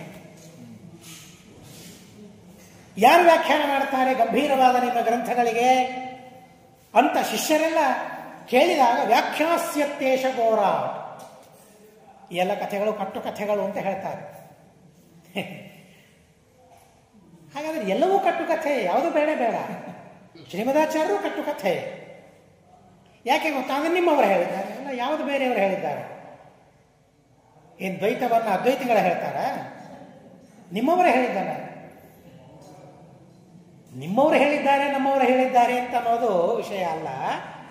ಅದು ಪ್ರಮಾಣ ಹೇಗಾಗ್ತದೆ ಅಂತ ಅನ್ನೋದನ್ನು ನಾವು ತಿಳಿಬೇಕೇ ಹೊರತು, ಅದು ಇತಿಹಾಸ ಹೇಗೆ ಅಂತ ತಿಳಿಬೇಕೇ ಹೊರತು, ಇದು ನಿಮ್ಮವರು ಬರೆದಿದ್ದಾರೆ ಅದು ಪ್ರಮಾಣ ಅಲ್ಲ ಅಂತಂದ್ರೆ ಏನರ್ಥ ಅದಕ್ಕೆ? ನಾರಾಯಣ ಪಂಟಾಚಾರ್ಯ ಹೇಳಿಲ್ಲ ಅದಕ್ಕೆ ಅದು ಪ್ರಮಾಣ ಅಲ್ಲ ಅಂದರೆ ಏನರ್ಥ ಅದಕ್ಕೆ? ಎಲ್ಲ ಸರ್ವಥ ಆಲೋಚನೆಯನ್ನು ಮಾಡಬಾರದು. ಆ ಎತ್ತು ಏನು ಎತ್ತು ಇತ್ತು? ಅದು ಪುಸ್ತಕ ಹೊರಿತಿತ್ತಂತೆ. ಏನು ಪುಸ್ತಕ ಹೊರಿಲಿಕ್ಕೆ ಶಿಷ್ಯರಿದ್ದಿಲ್ವಾ? ಹೀಗೆ ಆಕ್ಷೇಪ ಮಾಡ್ತಾರೆ. ಅದೇನು ಎತ್ತು ಹೊರತಿದೆ, ಎತ್ತು ಹೊತ್ತಿದೆ ಅಂತ ಹೇಳಿದ್ರೆ ಏನು ಅಸಹನೆಯಾಗುವುದಿದೆ ಗೊತ್ತಿಲ್ಲ, ಏನು ಅಸೂಯೆ ಆಗ್ತದೆ ಗೊತ್ತಿಲ್ಲ. ಆದರೆ ಆ ಎತ್ತಿನ ಬಗ್ಗೆ ಸುಮ್ಮನೆ ಪ್ರಸಂಗ ಬಂತು ಅಂತ ಅನ್ನೋದಕ್ಕಾಗಿ ಹೇಳ್ತೇನೆ, ನನಗೆ ಒಂದು ಗುರಿ ಇಲ್ಲ. ಈಗ ರಾಘವೇಂದ್ರನ ಮಹಿಮೆಯನ್ನು ತಿಳಿಲೇಬೇಕಿಲ್ಲ ಅಂತ ಅಲ್ಲ, ಮಧ್ಯ ಮಧ್ಯದಲ್ಲಿ ಬಂದಿರತಕ್ಕಂತಹ ವಿಷಯಗಳನ್ನು ನಾನು ಸ್ಪರ್ಶ ಮಾಡ್ತಾನೆ ಹೋಗ್ತೇನೆ. ರಾಘವೇಂದ್ರನಿಗೆ ಪ್ರೀತಿ ಆಗ್ತದೆ ಅನ್ನೋದಕ್ಕಾಗಿ ಆ ಎತ್ತನ್ನು ತೋರಿಸಿ ವ್ಯಾಖ್ಯಾತ್ಯಸ್ಯೇಷ ಘೋರಾಟ್ ಅಂತ ಶ್ರೀಮದಾಚಾರ್ಯ ಹೇಳ್ತಾರೆ. ಶಿಷ್ಯಕಾಶ್ಯಪುರೇನ ಶಾಪ ಕೊಟ್ಟು ಬಿಡ್ತಾರಂತೆ. ಅದಕ್ಕೂ ಮತ್ತೊಂದು ಆಕ್ಷೇಪ, ಶಾಪ ಕೊಡುವಂಥ ಶಿಷ್ಯರು ಶ್ರೀಮದಾಚಾರ್ಯರಿಗಿದ್ರ ಅಂತ ಪ್ರಶ್ನೆ ಮಾಡ್ತಾರೆ. ಅದೇನದು? ದೇವರ ಲೋಕದಲ್ಲಿ ಏನೇ ಜಯ ವಿಜಯರು ಎಂಥ ಕಾರ್ಯವನ್ನು ಮಾಡಿದರು ಅಂತ ನಾವು ಕೇಳ್ತೇವೆ. ಸ್ವಯಂ ರುದ್ರದೇವರು ದೇವರ ವಿರೋಧವನ್ನು ಹೇಗೆ ಮಾಡಿದರು ಅಂತ ನಾವು ನೋಡ್ತೇವೆ. ದೇವರ ಭಕ್ತರು ರುದ್ರದೇವರು ದೇವರ ವ್ಯವಹಾರ ಮಾಡಿದರು ಅಂತ ಹೇಳ್ತೀರಾ ಅಂದರೆ ಇದೆ. ಏನಿದೆ ಅದನ್ನು ಒಪ್ಕೊಳ್ಳೋದ್ರಲ್ಲಿ ಏನು ತಪ್ಪಿದೆ? ಶಾಪ ಕೊಡ್ತಾರೆ. ದ್ವಾದಶ ಸ್ತೋತ್ರ ಪಾಠ ಏನು ಅದ್ಭುತವಾದ ಜಯತೀರ್ಥ ವಿಜಯ ಇದೆ, ಬೃಹತ್ ಜಯತೀರ್ಥ ವಿಜಯ. ನಾನು ಅದರ ಪಾಠವನ್ನು ಹೇಳಿದ್ದೇನೆ. ಅತಿ ಅದ್ಭುತ, ಅತಿ ಅದ್ಭುತ, ಅತಿ ಅದ್ಭುತ. ಎತ್ತು ಕೊನೆಗೆ ಇನ್ನೊಂದು ಜಯೀಂದ್ರೋದಯ ಅಂತ ಮತ್ತೊಂದು ಗ್ರಂಥ ಕರಿಕೆಹಳ್ಳಿ ಶ್ರೀನಿವಾಸಾಚಾರ್ಯರು ಅಂತ ಬರೆದಿದ್ದಾರೆ. ಬಹುಶಃ ಅದು ಬೃಹತ್ ಜಯತೀರ್ಥ ವಿಜಯದ ನಂತರ ಮೊಟ್ಟ ಮೊದಲ ವಿಜಯ ಕೃತಿ ಅಂತ ಅನ್ನಿಸ್ತದೆ. ನನಗೆ 2 ಹಸ್ತಪ್ರತಿಗಳು ಸಿಕ್ಕಿವೆ. ಒಂದು ಹೈದರಾಬಾದಿಂದ ಉತ್ತರಾದಿ ಮಠದಲ್ಲಿಯೂ ಸಿಕ್ಕಿತ್ತು. ಇಲ್ಲಿ ಮೈಸೂರು ಪ್ರಾಚ್ಯ ಸಂಶೋಧನಾ ವಿದ್ಯಾಲಯದಲ್ಲಿ ಒಂದು ಹಸ್ತಪ್ರತಿ. ವ್ಯಾಖ್ಯಾನದ ಒಂದು ತಾಳೆಗೆರೆ ಇದೆ. ಇಂಥ ದುರವಸ್ಥೆ ಅದಕ್ಕೆ ಬಂದು ಹೋಗಿದೆ ಅಂತಂದರೆ ಕೈಯಲ್ಲಿ ಹಿಡಿದು ನೋಡ್ಲಿಕ್ಕೆ ಆಗುವುದಿಲ್ಲ. ಹೇಗೆ ಕಳ್ಕೊಳ್ತಾ ಇದ್ದೇವೆ ನೋಡಿ ನಾವೆಲ್ಲ ಗ್ರಂಥಗಳನ್ನು. ಇನ್ನೂ ಕೆಲವು ಪುಸ್ತಕಗಳಿವೆ, ನಮ್ಮ ಮಾಧ್ವರ ಪುಸ್ತಕಗಳು ಇವೆ. ಅವುಗಳನ್ನು ಪುಟಗಳನ್ನು ತೆಗಿಲಿಕ್ಕಾಗೋದಿಲ್ಲ. ಆ ರೀತಿಯಾದ ಅವಸ್ಥೆ ಮಾಡಿಟ್ಟು ಬಿಟ್ಟಿದ್ದಾರೆ. ಫೋಟೋ ತೆಕ್ಕೊಳ್ತೀವಿ, ಕೊಡಿ ಅಂತಂದರೆ ಕೊಡೋದಿಲ್ಲ. ಅದನ್ನು ಪ್ರಚಾರ ಮಾಡ್ತೀವಿ, ಕೊಡಿ ಅಂತ ಕೊಡೋದಿಲ್ಲ. ಗ್ರಂಥಗಳನ್ನು ಹಾಗೆ ಹಾಳು ಮಾಡ್ತಾ ಇದ್ದಾರೆ. ಇರಲಿ, ಅಲ್ಲಿ ಆ ಜಯೇಂದ್ರೋದಯದಲ್ಲಿ ಆ ಎತ್ತಿನ ಬಗ್ಗೆ ಒಂದು ವಿಶೇಷವಾದ ಮಾಹಿತಿ ಬರ್ತದೆ. ಮುಂದೆ ಏನಾಯಿತು ಎತ್ತು? ಇಂಥ ಅನೇಕ ಪ್ರಶ್ನೆಗಳು ನಮಗೆ ಎಲ್ಲ ಇವೆ. ತತ್ವದ ವಿಷಯದಲ್ಲಿ, ಇತಿಹಾಸದ ವಿಷಯದಲ್ಲಿ ಒಂದಲ್ಲ ಎರಡಲ್ಲ ಅನೇಕ ಪ್ರಶ್ನೆಗಳಿವೆ. ಮುಂದೆ ಎತ್ತಿ ಏನಾಯಿತು? ಆಯಿತು, ಇತ್ತು, ದ್ವಾದಶ ಸ್ತೋತ್ರ ಆಯಿತು, ಪಾಠ ಕೇಳಿತು. ಮುಂದೆ ಅದರ ಎಲ್ಲಿ? ಆದರೆ ಜಯೇಂದ್ರೋದಯದಲ್ಲಿ ಅದು ಏನಾಯಿತು ಅಂತ ಅನ್ನೋ ಕಥೆಯನ್ನು ಹೇಳ್ತಾರೆ. ಶ್ರೀಮದಾಚಾರ್ಯರು ಬದರಿಗೆ ಪ್ರಯಾಣ ಮಾಡಬೇಕಾದ್ರೆ ಆ ಎತ್ತು ಶ್ರೀಮದಾಚಾರ್ಯರ ಗ್ರಂಥಗಳನ್ನು ಹೊತ್ತುಕೊಂಡು ಶ್ರೀಮದಾಚಾರ್ಯರ ಹಿಂದೆ ಹೋಯಿತು ಅಂತ ಬರೀತಾರೆ. ಈ ಶ್ರೀಮದಾಚಾರ್ಯ ಇಷ್ಟೇ ಹೋಗಲಿಲ್ಲ, ಆ ಎತ್ತು ಹಿಂದೆ ಹೋಯಿತು ಅಂತ ಬರೀತಾರೆ. ಟೀಕಾಕೃತ್ಪಾದರಾಗಿ ಗ್ರಂಥಗಳನ್ನು ರಚನೆ ಮಾಡಿದ್ದಾರೆ. ಹೀಗಾಗಿ ಶ್ರೀಮದಾಚಾರ್ಯರ ಆದೇಶವನ್ನು ಪಡೆದು ವ್ಯಾಖ್ಯಾನ ಮಾಡಿದ್ದರಿಂದಾಗಿ ಅಂಥ ವಿಶಿಷ್ಟವಾದ ಸ್ಥಾನ ಅದಕ್ಕೆ. ಟೀಕಾಕೃತ್ಪಾದರ ಟೀಕೆಗಳಿಗೆ ಟಿಪ್ಪಣಿಗಳು ಬಂದುವೆ ಹೊರತು ಬೇರೆದಕ್ಕೆ ಟಿಪ್ಪಣಿಗಳು ಮಾಡಿದ್ದಾರೆ ಯಾರಾದರೂ? ಅಷ್ಟೇ ಸಾಕು ನಮಗೆ, ಅಷ್ಟೇ ಸಾಕು. ನಿಜವಾಗಿ ಬಹಳ ವಿವರವಾಗಿ ಅದನ್ನು ಹೇಳುವ ಅವಶ್ಯಕತೆ ಇಲ್ಲ. ಆದರೆ ಟೀಕಾಕೃತ್ಪಾದರ ಟೀಕೆಗಳಿಗೆ ಎಂಥ ಮಾನ್ಯತೆ ಇದೆ. ಅದು ಘಟ್ಟದ ಕೆಳಗಿನ ಬರೆಯಬಹುದು, ಘಟ್ಟದ ಮೇಲೆ ಇರಬಹುದು, ಮಠ ಯಾವುದೇ ಆಗಿರಬಹುದು. ಆದರೆ ಟೀಕಾಕೃತ್ಪಾದರ ವಾಕ್ಯಗಳಿಗೆ ವ್ಯಾಖ್ಯಾನವನ್ನು ಮಾಡಬೇಕು ಅಂತ ವಾದಿರಾಜರು ಟೀಕಾಕೃತ್ಪಾದರ ಗ್ರಂಥಗಳಿಗೆ ವ್ಯಾಖ್ಯಾನವನ್ನು ಮಾಡುತ್ತಾರೆ. ವಾಕ್ಯವನ್ನು ಗ್ರಹಣ ಮಾಡಿ ಅದಕ್ಕೆ ಟಿಪ್ಪಣಿಯನ್ನು ಬರೀತಾರೆ. ವಿಚಿತ್ರ ಅಂತ ಅನಿಸ್ತದೆ. ನನ್ನ ಹತ್ರ ಪುಸ್ತಕ ಇಲ್ಲ, ಓದಿ ತೋರಿಸ್ತಿದ್ದೆ. ಕಾಠಕ ಉಪನಿಷತ್ತಿ ಭಾಷ್ಯಕ್ಕೆ ವ್ಯಾಖ್ಯಾನ ಮಾಡಬೇಕಾದ್ರೆ ನೇರವಾಗಿ ಮಾಡೋದಿಲ್ಲ. ವ್ಯಾಸತೀರ್ಥರ ಟೀಕೆಗೆ ಟಿಪ್ಪಣಿಯನ್ನು ಬರೀತಾರೆ ವಾದಿರಾಜರು. ಬರೆಯೋದಿಷ್ಟೇ ಅಲ್ಲ, ವ್ಯಾಸತೀರ್ಥರ ಹೆಸರನ್ನು ಉಲ್ಲೇಖ ಮಾಡ್ತಾರೆ. ವಾದಿರಾಜರು ಸಹ ವ್ಯಾಸತೀರ್ಥರ ಹೆಸರನ್ನು ಉಲ್ಲೇಖ ಮಾಡಿ ವ್ಯಾಖ್ಯಾನವನ್ನು ಮಾಡ್ತಾರೆ. ಅಂದರೆ ಟೀಕಾಕೃತ್ಪಾದರ ಶಿಷ್ಯರಿಗೂ ಸಹ ಎಂಥ ಮಾನ್ಯತೆಯನ್ನು ಕೊಟ್ಟಿದ್ದಾರೆ. ರಘುತ್ತಮ ತೀರ್ಥರು ಅಷ್ಟೇನೆ ವ್ಯಾಸತೀರ್ಥರಿಗೆ ಗೌರವವನ್ನು ಕೊಡ್ತಾರೆ. ಹಾಗೆ ರಾಘವೇಂದ್ರ ವಿಜಯವನ್ನು ಬರಿಬೇಕಾದರೆ ಮೊದಲಿಗೆ ವಿಜಯ ಕಾವ್ಯವನ್ನು ಬರೆದವರು ನಾರಾಯಣ ಪಂಡಿತಾಚಾರ್ಯ ಅನ್ನೋದಕ್ಕಾಗಿ ಅವರ ಸ್ತೋತ್ರವನ್ನು ಮಾಡಿ, ಟೀಕಾಕೃತ್ಪಾದರ ವಿಜಯವನ್ನು ರಚನೆ ಮಾಡಿದವರು ವ್ಯಾಸತೀರ್ಥರು ಅಂತ ಅನ್ನೋದಕ್ಕಾಗಿ ಅವರ ಸ್ತೋತ್ರವನ್ನು ಮಾಡ್ತಾ ಟೀಕಾಕೃತ್ಪಾದರ ಸ್ತೋತ್ರವನ್ನು ಅಲ್ಲಿ ಮಾಡ್ತಾರೆ. ಸ್ವಲ್ಪ ಪದಚ್ಛೇದ ಮಾಡಿಕೊಂಡ್ರೆ ನಮಗೆ ಬಹಳ ಸುಂದರವಾಗಿ, ಬಹಳ ಸುಲಭವಾಗಿ ಅದು ಅರ್ಥ ಆಗ್ತದೆ. ವ್ಯಾಸತೀರ್ಥರ ಮಾತು ಎಂಥದ್ದು ಅಂತ ಅನ್ನೋದನ್ನು ಕೊಂಡಾಡ್ತಾರೆ. ಬಹಳ ಸುಂದರ ಇದೆ, ಬಹಳ ಅದ್ಭುತವಾಗಿದೆ, ಬಹಳ ವಿಶೇಷವಾಗಿದೆ. ಆ ವ್ಯಾಸತೀರ್ಥರನ್ನು ಕೊಂಡಾಡುವ ಶ್ಲೋಕ: ವೃಂದಾರ ಮನ ಮಂದಾರ ಮಕರಂದ ಸಹೋದರಿ ವಿಶ್ರುತ ವಿಜಯಂ ದದ್ಯಾದ್ ವ್ಯಾಸತೀರ್ಥಾರ್ಯ ಭಾರತಿ. ವ್ಯಾಸತೀರ್ಥರ ಮಾತು, ಭಾರತಿ ಅಂದರೆ ಮಾತು, ವ್ಯಾಸತೀರ್ಥರ ಮಾತು ಎಂಥದ್ದು, ಆ ಭಾರತಿ ಎಂಥದ್ದು ಅಂತ ಅಂದರೆ ವೃಂದಾರ ವನ, ದೇವತೆಗಳ ವನ. ಯಾವುದು ದೇವತೆಗಳ ವನ? ನಂದನವನ. ಆ ದೇವತೆಗಳ ವನ ಏನಿದೆಯಲ್ಲ ಅದರಲ್ಲಿರುವ ಮಂದಾರ ವೃಕ್ಷ, ಅದೊಂದು ಕಲ್ಪವೃಕ್ಷ. ಪಂಚೈತೆ ದೇವತರವಹ ಅಂತ ಹೇಳಿ 5 ದೇವವೃಕ್ಷಗಳನ್ನು ಹೇಳಿದ್ದಾರೆ. ಅದರಲ್ಲಿ ಒಂದು ಮಂದಾರ, ಅದು ಕಲ್ಪವೃಕ್ಷವೇ. ಮಂದಾರ ಎಂಬುದು ಮಂದಾರ, ಪಾರಿಜಾತ ಅಂತ ಇನ್ನೊಂದು ಕೇಳ್ತೇವೆ, ಕಲ್ಪವೃಕ್ಷಗಳಿವೆಲ್ಲ. ಹಾಗೆ ಆ ಮಂದಾರ ತರು ಏನಿದೆಯಲ್ಲ ಮಂದಾರ, ಅದರ ಮಕರಂದ, ಮಕರಂದ ಅಂತಂದರೆ ಅದರ ಸುಗಂಧ ತುಂಬಿದ ಆ ವಸ್ತು ಒಂದು. ಆ ಮಕರಂದದ ಸಹೋದರಿಯಂತೆ ಇದೆ. ಟೀಕಾಕೃತ್ಪಾದರ ಮಾತು ಎಷ್ಟು ಸುಗಂಧವಾಗಿದೆ ಅಂತ ಅಂದರೆ, ಅದರಲ್ಲಿ ಎಷ್ಟು ಸುವಾನ ತುಂಬಿದೆ, ಎಷ್ಟು ಮಾಧುರ್ಯ ತುಂಬಿದೆ ಅಂದರೆ, ನಾರಾಯಣ ಪಂಡಿತಾಚಾರ್ಯ ಹೇಳ್ತಾರೆ, ವ್ಯಾಸತೀರ್ಥಾರ್ಯರ ಭಾರತಿ ಅದು ಸುಮ್ಮನೆ ಮಾತಲ್ಲ, ಮಕರಂದ ತುಂಬಿದ ಮಾತು. ಅದು ಯಾವುದೋ ಗುಲಾಬಿ ಕಮಲದ ಹೂವಿನ ಮಕರಂದ ತುಂಬಿದ ಮಾತಲ್ಲ, ಅದು ದೇವತೆಗಳ ವೃಕ್ಷ. ಆ ದೇವತೆಗಳ ವೃಕ್ಷದ ಮಂದಾರ ವೃಕ್ಷದ ಮಕರಂದ ಏನಿದೆಯಲ್ಲ, ಜೇನು ಮಧು ಏನಿದೆಯಲ್ಲ, ಆ ಮಧು, ಆ ಮಾಧುರ್ಯ ತುಂಬಿದ ಮಾತು ಅದು ವ್ಯಾಸತೀರ್ಥರ ಮಾತು ಅಂತ ಹೇಳ್ತಾರೆ. ಆ ವ್ಯಾಸತೀರ್ಥರ ಮಾತನ್ನು ಅಲ್ಲಿ ಉಲ್ಲೇಖ ಮಾಡ್ತಾರೆ. ಜೊತೆಗೆ ವ್ಯಾಸತೀರ್ಥ ಭಾರತಿ ಅಂತ ಇಷ್ಟೇ ಅನ್ನಿಲ್ಲ. ಅಲ್ಲಿ ಹಿಂದೆ ಶ್ಲೋಕಗಳನ್ನು ಅಥವಾ ಇಲ್ಲಿ ಗಮನಿಸಬೇಕಾದ್ರೆ ವ್ಯಾಸತೀರ್ಥಾರ್ಯ ಭಾರತಿ, ವ್ಯಾಸತೀರ್ಥರಿಗೆ ಆರ್ಯರು. ಯಾರವರು ವ್ಯಾಸತೀರ್ಥಾರ್ಯರು? ವ್ಯಾಸತೀರ್ಥರಿಗೆ ಆರ್ಯರಾದವರು ಟೀಕಾಕೃತ್ಪಾದರು. ಆ ಟೀಕಾಕೃತ್ಪಾದರ ಮಾತು ಅಂತಲೂ ನಾವಲ್ಲಿ ಅರ್ಥ ಮಾಡ್ಕೊಳ್ಬೋದು. ಪ್ರತ್ಯೇಕವಾಗಿ ಜರತೀರ್ಥ, ಟೀಕಾಕೃತ್ ಇತ್ಯಾದಿ ಶಬ್ದಗಳಿಲ್ಲ. ಆದರೆ ವ್ಯಾಸತೀರ್ಥಾರ್ಯ ಭಾರತಿ, ವ್ಯಾಸತೀರ್ಥರಿಗೆ ಆರ್ಯರಾದ ಟೀಕಾಕೃತ್ಪಾದರೇನಿದ್ದಾರಲ್ಲ ಅವರ ಭಾರತಿ ಎಂಥದ್ದು ಅಂತ ಅಂದರೆ ದೇವಲೋಕದ ಮಂದಾರ, ಆ ಮಂದಾರದ ವೃಕ್ಷದ ಮಕರಂದ ತುಂಬಿದ ಮಾತು ಅದು ಟೀಕಾಕೃತ್ಪಾದರ ಮಾತು. ಅದು ಸಹಜವಾಗಿ ಇಂದ್ರದೇವರ ಅಂಶಸಂಭೂತರಾದ ಟೀಕಾಕೃತ್ಪಾದರಲ್ಲಿ ಆ ರೀತಿಯಾದ ಚಿಂತನೆ ಮಾಡೋದು ತುಂಬ ಸರಸ ಅಂತ ಆಗ್ತದೆ. ವ್ಯಾಸತೀರ್ಥರ ಸ್ತೋತ್ರದಲ್ಲಿ ಆ ರೀತಿಯಾದ ಮಾಧುರ್ಯ ಇದೆ. ದೇವಲೋಕದ ವೃಕ್ಷದಲ್ಲಿಯ ಮಾಧುರ್ಯ ವ್ಯಾಸತೀರ್ಥರ ಮಾತಿನಲ್ಲಿದೆ ಅಂತ ಅನ್ನೋದಕ್ಕಿಂತಲೂ ದೇವಲೋಕದ ಮಂದಾರದಲ್ಲಿಯ ಮಾಧುರ್ಯ ವ್ಯಾಸತೀರ್ಥರಿಗೆ ಗುರುಗಳಾದ ಟೀಕಾಕೃತ್ಪಾದರ ಮಾತಿನಲ್ಲಿದೆ ಅಂತ ಚಿಂತನೆ ಮಾಡಿದರೆ ಮತ್ತಿಷ್ಟು ಸರಸ ಆಗ್ತದೆ. ಜೊತೆಗೆ ವ್ಯಾಸತೀರ್ಥರು ಅಂತ ಇಟ್ಕೊಳ್ಳೋಣ. ಇಲ್ಲಿ ಟೀಕಾಕೃತ್ಪಾದರ ಶಿಷ್ಯರು ವ್ಯಾಸತೀರ್ಥರು ನಮಗೇನು ಕೊಡಬೇಕು ಅಂದರೆ ವಿಜಯಂ ದದ್ಯ. ವಿಜಯ ಅಂದರೆ ಜಯತೀರ್ಥರು ಅಂತ ಅರ್ಥ.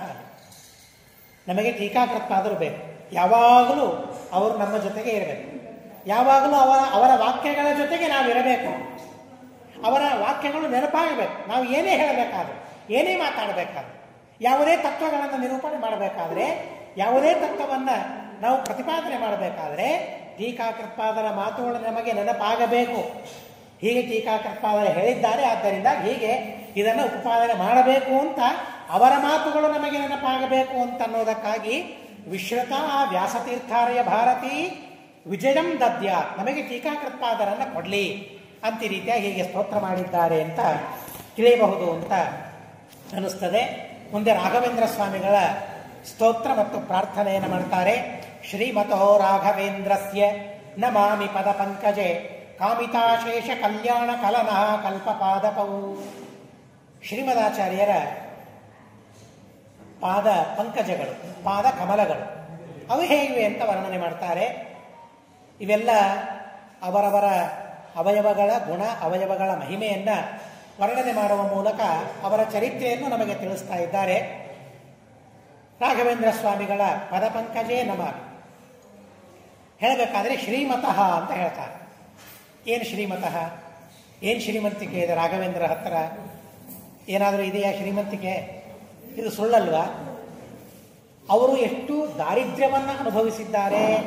ಬಹುಶಃ ಈ ಶಬ್ದವನ್ನು ಕೇಳಿದ್ರು ಇವತ್ತಿನ ಜನರಿಗೆ ಬೇಸರ. ಅದೇನು ರಾಘವೇಂದ್ರ ಸ್ವಾಮಿಗಳನ್ನು ದರಿದ್ರರು ಅಂತ ಅಂದ್ಬಿಟ್ರಿ? ಅಲ್ಲ, ಕನ್ನಡ ದರಿದ್ರ ಅಲ್ಲ, ಸಂಸ್ಕೃತದ ದಾರಿದ್ರ್ಯ. ದಾರಿದ್ರ್ಯ ಅಂದರೆ ಅರ್ಥ ಏನು? ಬಡತನ ಅಂತ ಅರ್ಥ. ಬಡತನ ಇದ್ದಿದ್ದಿಲ್ವಾ ರಾಘವೇಂದ್ರ ಸ್ವಾಮಿಗಳಿಗೆ? ಇಲ್ಲಿಯೇ ಹೇಳ್ತಾರೆ, ರಾಘವೇಂದ್ರ ಸ್ವಾಮಿಗಳ ಪೂರ್ವಾಶ್ರಮದ ವೀಣಾ ವೆಂಕಟ ಭಟ್ಟರು ಅವರ ಹಿಂದಿನವರಿಗೆ ಏನು ಸಂಪತ್ತಿತ್ತಲ್ಲ ಆ ಸಂಪತ್ತನ್ನು ವರ್ಣನೆ ಮಾಡಬಹುದಾಗಿತ್ತು. ಆದರೆ ವೆಂಕಟ ಭಟ್ಟರಿಗೆ ಬಂದಿರುವ ಆ ದಾರಿದ್ರ್ಯವನ್ನು ಮಾತ್ರ ವರ್ಣನೆ ಮಾಡಲಿಕ್ಕೆ ಸಾಧ್ಯವಿಲ್ಲ ಅಂತ ಹೇಳ್ತಾರೆ. ಶ್ರೀಮತಃ ಅಂತ ಅಂದ್ಬಿಟ್ಟು. ಏನು ಶ್ರೀಮತಃ, ಏನು ಶ್ರೀಮಂತಿಕೆ ಇದೆ? ನರಸಿಂಹದೇವರಿಗೆ ಕೇಳಿದಲ್ಲ, ಶ್ರೀಯಂ ದಿಶತು ಮೇ ನಖಃ ಅಂತ. ಏನು ಶ್ರೀಮಂತಿಕೆ ಇದೆ ಅವರ ಹತ್ರ ಅಂದರೆ ಶತ್ರುಗಳನ್ನು ಸಂಹಾರ ಮಾಡುವ ಶ್ರೀಮಂತಿಕೆ ಅವರಲ್ಲಿ ಇದೆ.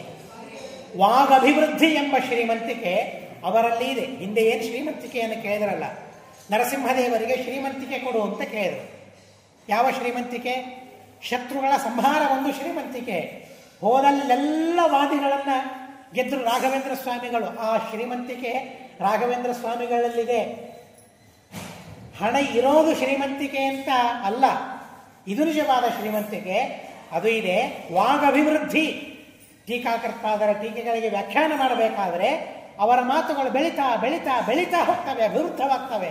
ಹೀಗಾಗಿ ವಾಗಭಿವೃದ್ಧಿ ಎಂಬ ಸಂಪತ್ತು ಅವರಿಗೆ ಇದೆ, ಶ್ರೀಮಂತಿಕೆ ಅವರಿಗೆ ಇದೆ. ಅಂಥ ರಾಘವೇಂದ್ರ ಸ್ವಾಮಿಗಳ ಪಾದ ಪಂಕಜಗಳನ್ನು, ಪಾದ ಕಮಲಗಳನ್ನು ನಮಸ್ಕಾರ ಮಾಡ್ತೇನೆ ಅಂತ ಹೇಳ್ತಾರೆ. ಆ ಪಾದ ಪಂಕಜನೂ ಹೌದು, ಅದು ವೃಕ್ಷವೂ ಹೌದು ಅಂತ ಹೇಳ್ತಾರೆ. ಅಂದರೆ ಗಿಡ ಹೇಗೆ ಹೂವಾಗ್ತದೆ, ಆದರೆ ರಾಘವೇಂದ್ರ ಸ್ವಾಮಿಗಳ ಪಾದ ಹೂವು ಹೌದು, ಅದು ಗಿಡವೂ ಹೌದು ಅಂತ ಹೇಳ್ತಾರೆ. ಹೂವು ಅಂದರೆ ಬರೀ ಹೂವು ಆಗುವುದಿಲ್ಲ, ಹೂಗಳನ್ನು ಕೊಡುವ ಗಿಡವೂ ಹೌದು. ಅದು ಏನು ಹೂಗಳನ್ನು ಕೊಡ್ತದೆ ಅಂತಂದರೆ ಕಾಮಿತಾಶೇಷ ಕಲ್ಯಾಣ ಕಲನಾ ಕಲ್ಪಪಾದಕವು. ರಾಘವೇಂದ್ರ ಸ್ವಾಮಿಗಳು ಕಲ್ಪಪಾದಕ, ಕಲ್ಪವೃಕ್ಷ ರಾಘವೇಂದ್ರ ಸ್ವಾಮಿಗಳು. ಕಲ್ಪವೃಕ್ಷ ಅಂದರೆ ಹೂ ಹಣ್ಣುಗಳನ್ನು ಕೊಡಲೇಬೇಕಲ್ಲ. ಹೂ ಹಣ್ಣುಗಳಿಲ್ಲದ ವೃಕ್ಷ ಹೇಗಿರ್ತದೆ? ಏನಾದರೂ ಒಂದು ಕೊಡಬೇಕು. ಕೆಲವು ವೃಕ್ಷಗಳಿಗೆ ನೆರಳಿರ್ತದೆ, ಕೆಲವು ವೃಕ್ಷಗಳಿಗೆ ಹೂಗಳು ಮಾತ್ರ ಇರ್ತದೆ, ಕೆಲವು ವೃಕ್ಷಗಳಿಗೆ ಹಣ್ಣುಗಳಿರ್ತದೆ. ಹೂಗಳೇ ಹಣ್ಣುಗಳಾಗ್ತದೆ. ಹಣ್ಣಿನಿಂದ, ಕೆಲವು ವೃಕ್ಷಗಳ ಹಣ್ಣಿನಿಂದ ಪ್ರಯೋಜನ, ಹೂಗಳಿಂದ ಪ್ರಯೋಜನ, ಎಲೆಗಳಿಂದ ಪ್ರಯೋಜನ, ನೆರಳಿನಿಂದ ಲಾಭ. ಒಂದೊಂದನ್ನು ನಾವು ನೋಡ್ತೇವೆ. ವೃಕ್ಷ ಒಂದೇ ಇದ್ರೆ ಹೇಗೆ? ಬರೀ ಹಣ್ಣು ಕೊಡುವ ವೃಕ್ಷಗಳಿದ್ರೆ ನಡೀತದ? ನಡೆಯೋದಿಲ್ಲ. ಹಾಗೆ ರಾಘವೇಂದ್ರ ಸ್ವಾಮಿಗಳೆಂಬ ವೃಕ್ಷ ಎಂಥದ್ದು ಅಂದರೆ ಕಲ್ಪವೃಕ್ಷ. ಕಲ್ಪವೃಕ್ಷ ಅಂತಂದ್ರೆ ಅಲ್ಲಿಗೆ ಹೋದರೆ ಒಳ್ಳೆ ನೆರಳು ನಮಗೆ ಕೊಡ್ತದೆ. ನಮಗೆ ನೆರಳು ಬೇಕು ಅಂತ ಬೇಸಿದರೆ ರಾಘವೇಂದ್ರ ಸ್ವಾಮಿಗಳು ನೆರಳಾಗಿ ಬಿಡ್ತಾರೆ. ನಮಗೆ ಹಣ್ಣು ಬೇಕು ಅಂತ ಅನಿಸಿದರೆ ಹಣ್ಣನ್ನು ಕೊಡ್ತಾರೆ, ಫಲಗಳನ್ನು ಕೊಡ್ತಾರೆ. ಫಲ ಅಂದರೆ ಈ ಮಾವಿನ ಹಣ್ಣು, ಈ ಹಣ್ಣು ಮಾತ್ರ ಅಲ್ಲ, ನಮ್ಮ ಮನಸ್ಸಿನ ಪುಷ್ಪಗಳು, ನಮ್ಮ ಮನಸ್ಸಿನಲ್ಲಿ ಬೆಳೆಯುವಂಥ ಹೂಗಳು, ಆ ಹಣ್ಣುಗಳು, ಫಲಗಳು, ನಮ್ಮ ಕಾಮನೆಗಳು ಅಂತ ಅರ್ಥ. ಕಾಮಪುಷ್ಪ ಕಾಮಫಲ, ಕಾಮಿತ ಅಶೇಷ ಕಲ್ಯಾಣ ಕಲನ. ಬಹಳ ಸುಂದರವಾಗಿ ಸ್ತೋತ್ರ ಮಾಡುತ್ತಾರೆ. ರಾಘವೇಂದ್ರ ಸ್ವಾಮಿಗಳು ಏನು ಕೊಡ್ತಾರೆ? ಈ ಶ್ಲೋಕದಲ್ಲಿ ರಾಘವೇಂದ್ರ ಸ್ವಾಮಿಗಳ ಮಹಿಮೆಯನ್ನು ಹೇಳ್ತಾರೆ. ಏನು ಕೊಡ್ತಾರೆ? ಹಣ್ಣು ಕೊಡ್ತಾರೆ. ಎಲ್ಲರೂ ಕೊಡ್ತಾರೆ. ಕೈಯಲ್ಲಿ ಹಣ್ಣಿಲ್ಲದೆ ಇದ್ರೂ ಸೃಷ್ಟಿ ಮಾಡಿ ಕೊಡುವವರು ಇದ್ದಾರೆ. ರಾಘವೇಂದ್ರ ಸ್ವಾಮಿಗಳು ಹಣ್ಣು ಕೊಡ್ತಾರೆ, ಏನು ಹೇಳಬೇಕಾಗಿದೆ? ಫಲಗಳನ್ನು ಕೊಡ್ತಾರೆ, ಇಷ್ಟಾರ್ಥಗಳನ್ನು ಕೊಡ್ತಾರೆ, ಇದ್ದಾರೆ. ಬೇಕಾದ ಜನ ಇದ್ದಾರೆ ಇಷ್ಟಾರ್ಥಗಳನ್ನು ಕೊಡುವವರು, ಇಲ್ವಾ? ಇಷ್ಟಾರ್ಥಗಳನ್ನು ಕೊಟ್ಟಿದ್ದಾರೆ ಎಂದು ಮಾತ್ರಕ್ಕೆ ಮಹಿಮರಾಗೋದಿಲ್ಲ, ದೊಡ್ಡವರಾಗೋದಿಲ್ಲ. ಏನು ಕೊಟ್ಟರೆ ದೊಡ್ಡವರಾಗ್ತಾರೆ? ಏನು ಕೊಟ್ಟು ದೊಡ್ಡವರಾಗಿದ್ದಾರೆ ರಾಘವೇಂದ್ರ ಸ್ವಾಮಿಗಳು? ನಿಜವಾಗಿ ಅತೀ ಕ್ಷುದ್ರ ಆಲೋಚನೆಯನ್ನು ನಾವು ಮಾಡ್ತೇವೆ. ರಾಘವೇಂದ್ರ ಸ್ವಾಮಿಗಳ ಬಗ್ಗೆ ಅತೀ ಕ್ಷುದ್ರವಾದ ಆಲೋಚನೆಯನ್ನು ಮಾಡ್ತೇವೆ. ರಾಘವೇಂದ್ರ ಸ್ವಾಮಿಗಳ ದಯೆಯಿಂದ ಮಕ್ಕಳಾಗ್ತಾರೆ, ಹಣ ಸಿಗ್ತದೆ, ನೂರಾರಾಗ್ತದೆ. ಆದರೆ ಹಾಗೆ ಆಗೋದಿಲ್ಲ, ಆಗಿಲ್ಲ. ಆದರೆ ಸುಮ್ಮನೆ ಕಲ್ಪನೆ ಮಾಡಿಕೊಳ್ಳೋಣ, ಅಂಥ ಒಬ್ಬ ಮಗ ಕೆಟ್ಟವನಾಗಿಬಿಟ್ರೆ. ಹಿರಣ್ಯಕಶಿಪು ಹುಟ್ಟಿದ್ಯಾರಿಂದ? ಎಲ್ಲರೂ ದೇವರ ಅನುಗ್ರಹದಿಂದ ಎಲ್ಲ ಹುಟ್ಟಿದ್ದು. ದೇವರ ಅನುಗ್ರಹದಿಂದ ಹುಟ್ಟಿದ್ದಾರೆ ಎಂದು ಮಾತ್ರಕ್ಕೆ ಎಲ್ಲರೂ ಒಳ್ಳೆಯವರಾಗಬೇಕಾ? ಇಲ್ಲ. ಆದರೆ ರಾಘವೇಂದ್ರ ಸ್ವಾಮಿಗಳ ಸೇವೆ ಮಾಡಿದರೆ ಏನಾಗ್ತದೆ ಅದನ್ನು ನಾವು ಸರಿಯಾಗಿ ತಿಳ್ಕೊಳ್ಬೇಕು. ನಾರಾಯಣಾಚಾರ್ಯರು ಅವರ ಅಳಿಯಂದ್ರಲ್ಲ, ಹೀಗಾಗಿ ಅವರ ಬಗ್ಗೆ ಸರಿಯಾಗಿ ಗೊತ್ತಿದೆ. ಹೀಗಾಗಿ ಅವರು ನಮಗೆ ಸರಿಯಾದ ಜ್ಞಾನವನ್ನು ಕೊಡ್ತಾರೆ. ಕಾಮಿತಗಳನ್ನು ನೀಡುವವರಲ್ಲ, ನಮಗೆ ಏನೇನು ಬೇಕು ಅದನ್ನು ನೀಡುವವರಲ್ಲ. ಏನು ಕೇಳಿದ್ರು ಕೊಡ್ತಾರೆ, ಅಲ್ಲ ಕೊಡೋದಿಲ್ಲ. ಏನು ಕೇಳಬೇಕು, ನಮ್ಮ ಕಾಮಿತೆಗಳು ಹೇಗಿರಬೇಕು?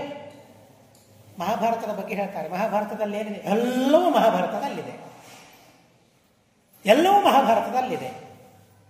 ಇದು ಹೇಗೆ ನಿರ್ಮಾಣ ಆಗಬೇಕು ಅಂತ ಮಹಾಭಾರತದಲ್ಲಿದೆಯಾ? ಇದೆ ಅಂತ ಹೇಳ್ತಾರೆ ಕೆಲವರು. ಯಾಕೆ ಹೇಗೆ ಹೇಳಬೇಕು? ಸಂಬಂಧವೇ ಇಲ್ಲ. ಮಹಾಭಾರತವೇ ಹೇಳ್ತದೆ, ಧರ್ಮೇಚ ಅರ್ಥೇಚ ಕಾಮೇಚ ಯದಿಹಾಸ್ತಿ ತದನ್ಯತ್ರ. ಧರ್ಮದ ಬಗ್ಗೆ ನೋಡಬೇಕಾದ್ರೆ ಮಹಾಭಾರತ ನೋಡ್ರಿ, ಅರ್ಥದ ಬಗ್ಗೆ ನೋಡಬೇಕಾದ್ರೆ ಮಹಾಭಾರತ ನೋಡ್ರಿ, ಕಾಮಗಳ ಬಗ್ಗೆ ನೋಡಬೇಕಾದ್ರೆ ಮಹಾಭಾರತ ನೋಡ್ರಿ. ಧರ್ಮೇಚ ಅರ್ಥೇಚ ಮೋಕ್ಷೇಚ ಕಾಮೇಚ ಭರತರ್ಷವೇ ಯದಿಹಾಸ್ತಿ ತದನ್ಯತ್ರ ಎನ್ನೇ ಹಾಸ್ತಿ ನಗು. ಚತುರ್ವಿಧ ಪುರುಷಾರ್ಥಗಳು. ಆ ಪುರುಷಾರ್ಥಗಳ ಬಗ್ಗೆ ಮಹಾಭಾರತದಲ್ಲಿ ಏನಿದೆ ಅದೇ ಉಳಿದ ಕಡೆಗೆ ಇದೆ. ಅದು ಬಿಟ್ಟು ಲೌಕಿಕವಾದ ವಿಷಯಗಳು ಮಹಾಭಾರತದಲ್ಲಿ ಇದೆ ಅಂತ ಯಾಕೆ ಉತ್ಪಾದನೆ ಮಾಡ್ಬೇಕು ನಾವು? ಏನು ಸಂಬಂಧ ಇದೆ ಮಹಾಭಾರತಕ್ಕೆ ಅದಕ್ಕೆ? ಹಾಗೆ ರಾಘವೇಂದ್ರ ಸ್ವಾಮಿಗಳು ಎಲ್ಲ ಕೊಡ್ತಾರೆ, ಕೊಡೋದಿಲ್ಲ. ನಾರಾಯಣಾಚಾರ್ಯ ಹೇಳ್ತಾರೆ, ಕಾಮಿತ ಅಶೇಷ ಕಲನ ಕಲ್ಪ ಪಾದಪ. ಬರೀ ಅಷ್ಟೇ ಅನ್ನೋದಿಲ್ಲ, ಕಾಮಿತ ಅಶೇಷ ಕಲ್ಯಾಣ ಅಂತ ಅನ್ನೋದನ್ನು ಹೇಳ್ತಾರೆ. ಕಲನ, ನಮ್ಮ ಕಾಮನೆಗಳು ಎಂಥದ್ದಿರಬೇಕು ಅಂತ ಅಂದರೆ, ಕಲನ ಕೊಡೋದು ಅಂತ ಅರ್ಥ. ಎಂಥದ್ದಿರಬೇಕು ಅಂದರೆ ಕಲ್ಯಾಣವಾಗಿರಬೇಕು ಅಂತ ಹೇಳ್ತಾರೆ. ನಮ್ಮ ಬಯಕೆಗಳು ಕಲ್ಯಾಣವಾಗಿದ್ದರೆ ಆ ಎಲ್ಲ ಕಲ್ಯಾಣಕರವಾದ ಬಯಕೆಗಳನ್ನು ಅವರು ಪೂರ್ಣ ಮಾಡ್ತಾರೆ. ನಾವು ಹೋಗಬೇಕಾದ್ರೇ ಬದಲಾಗಿ ಹೋಗ್ಬೇಕು.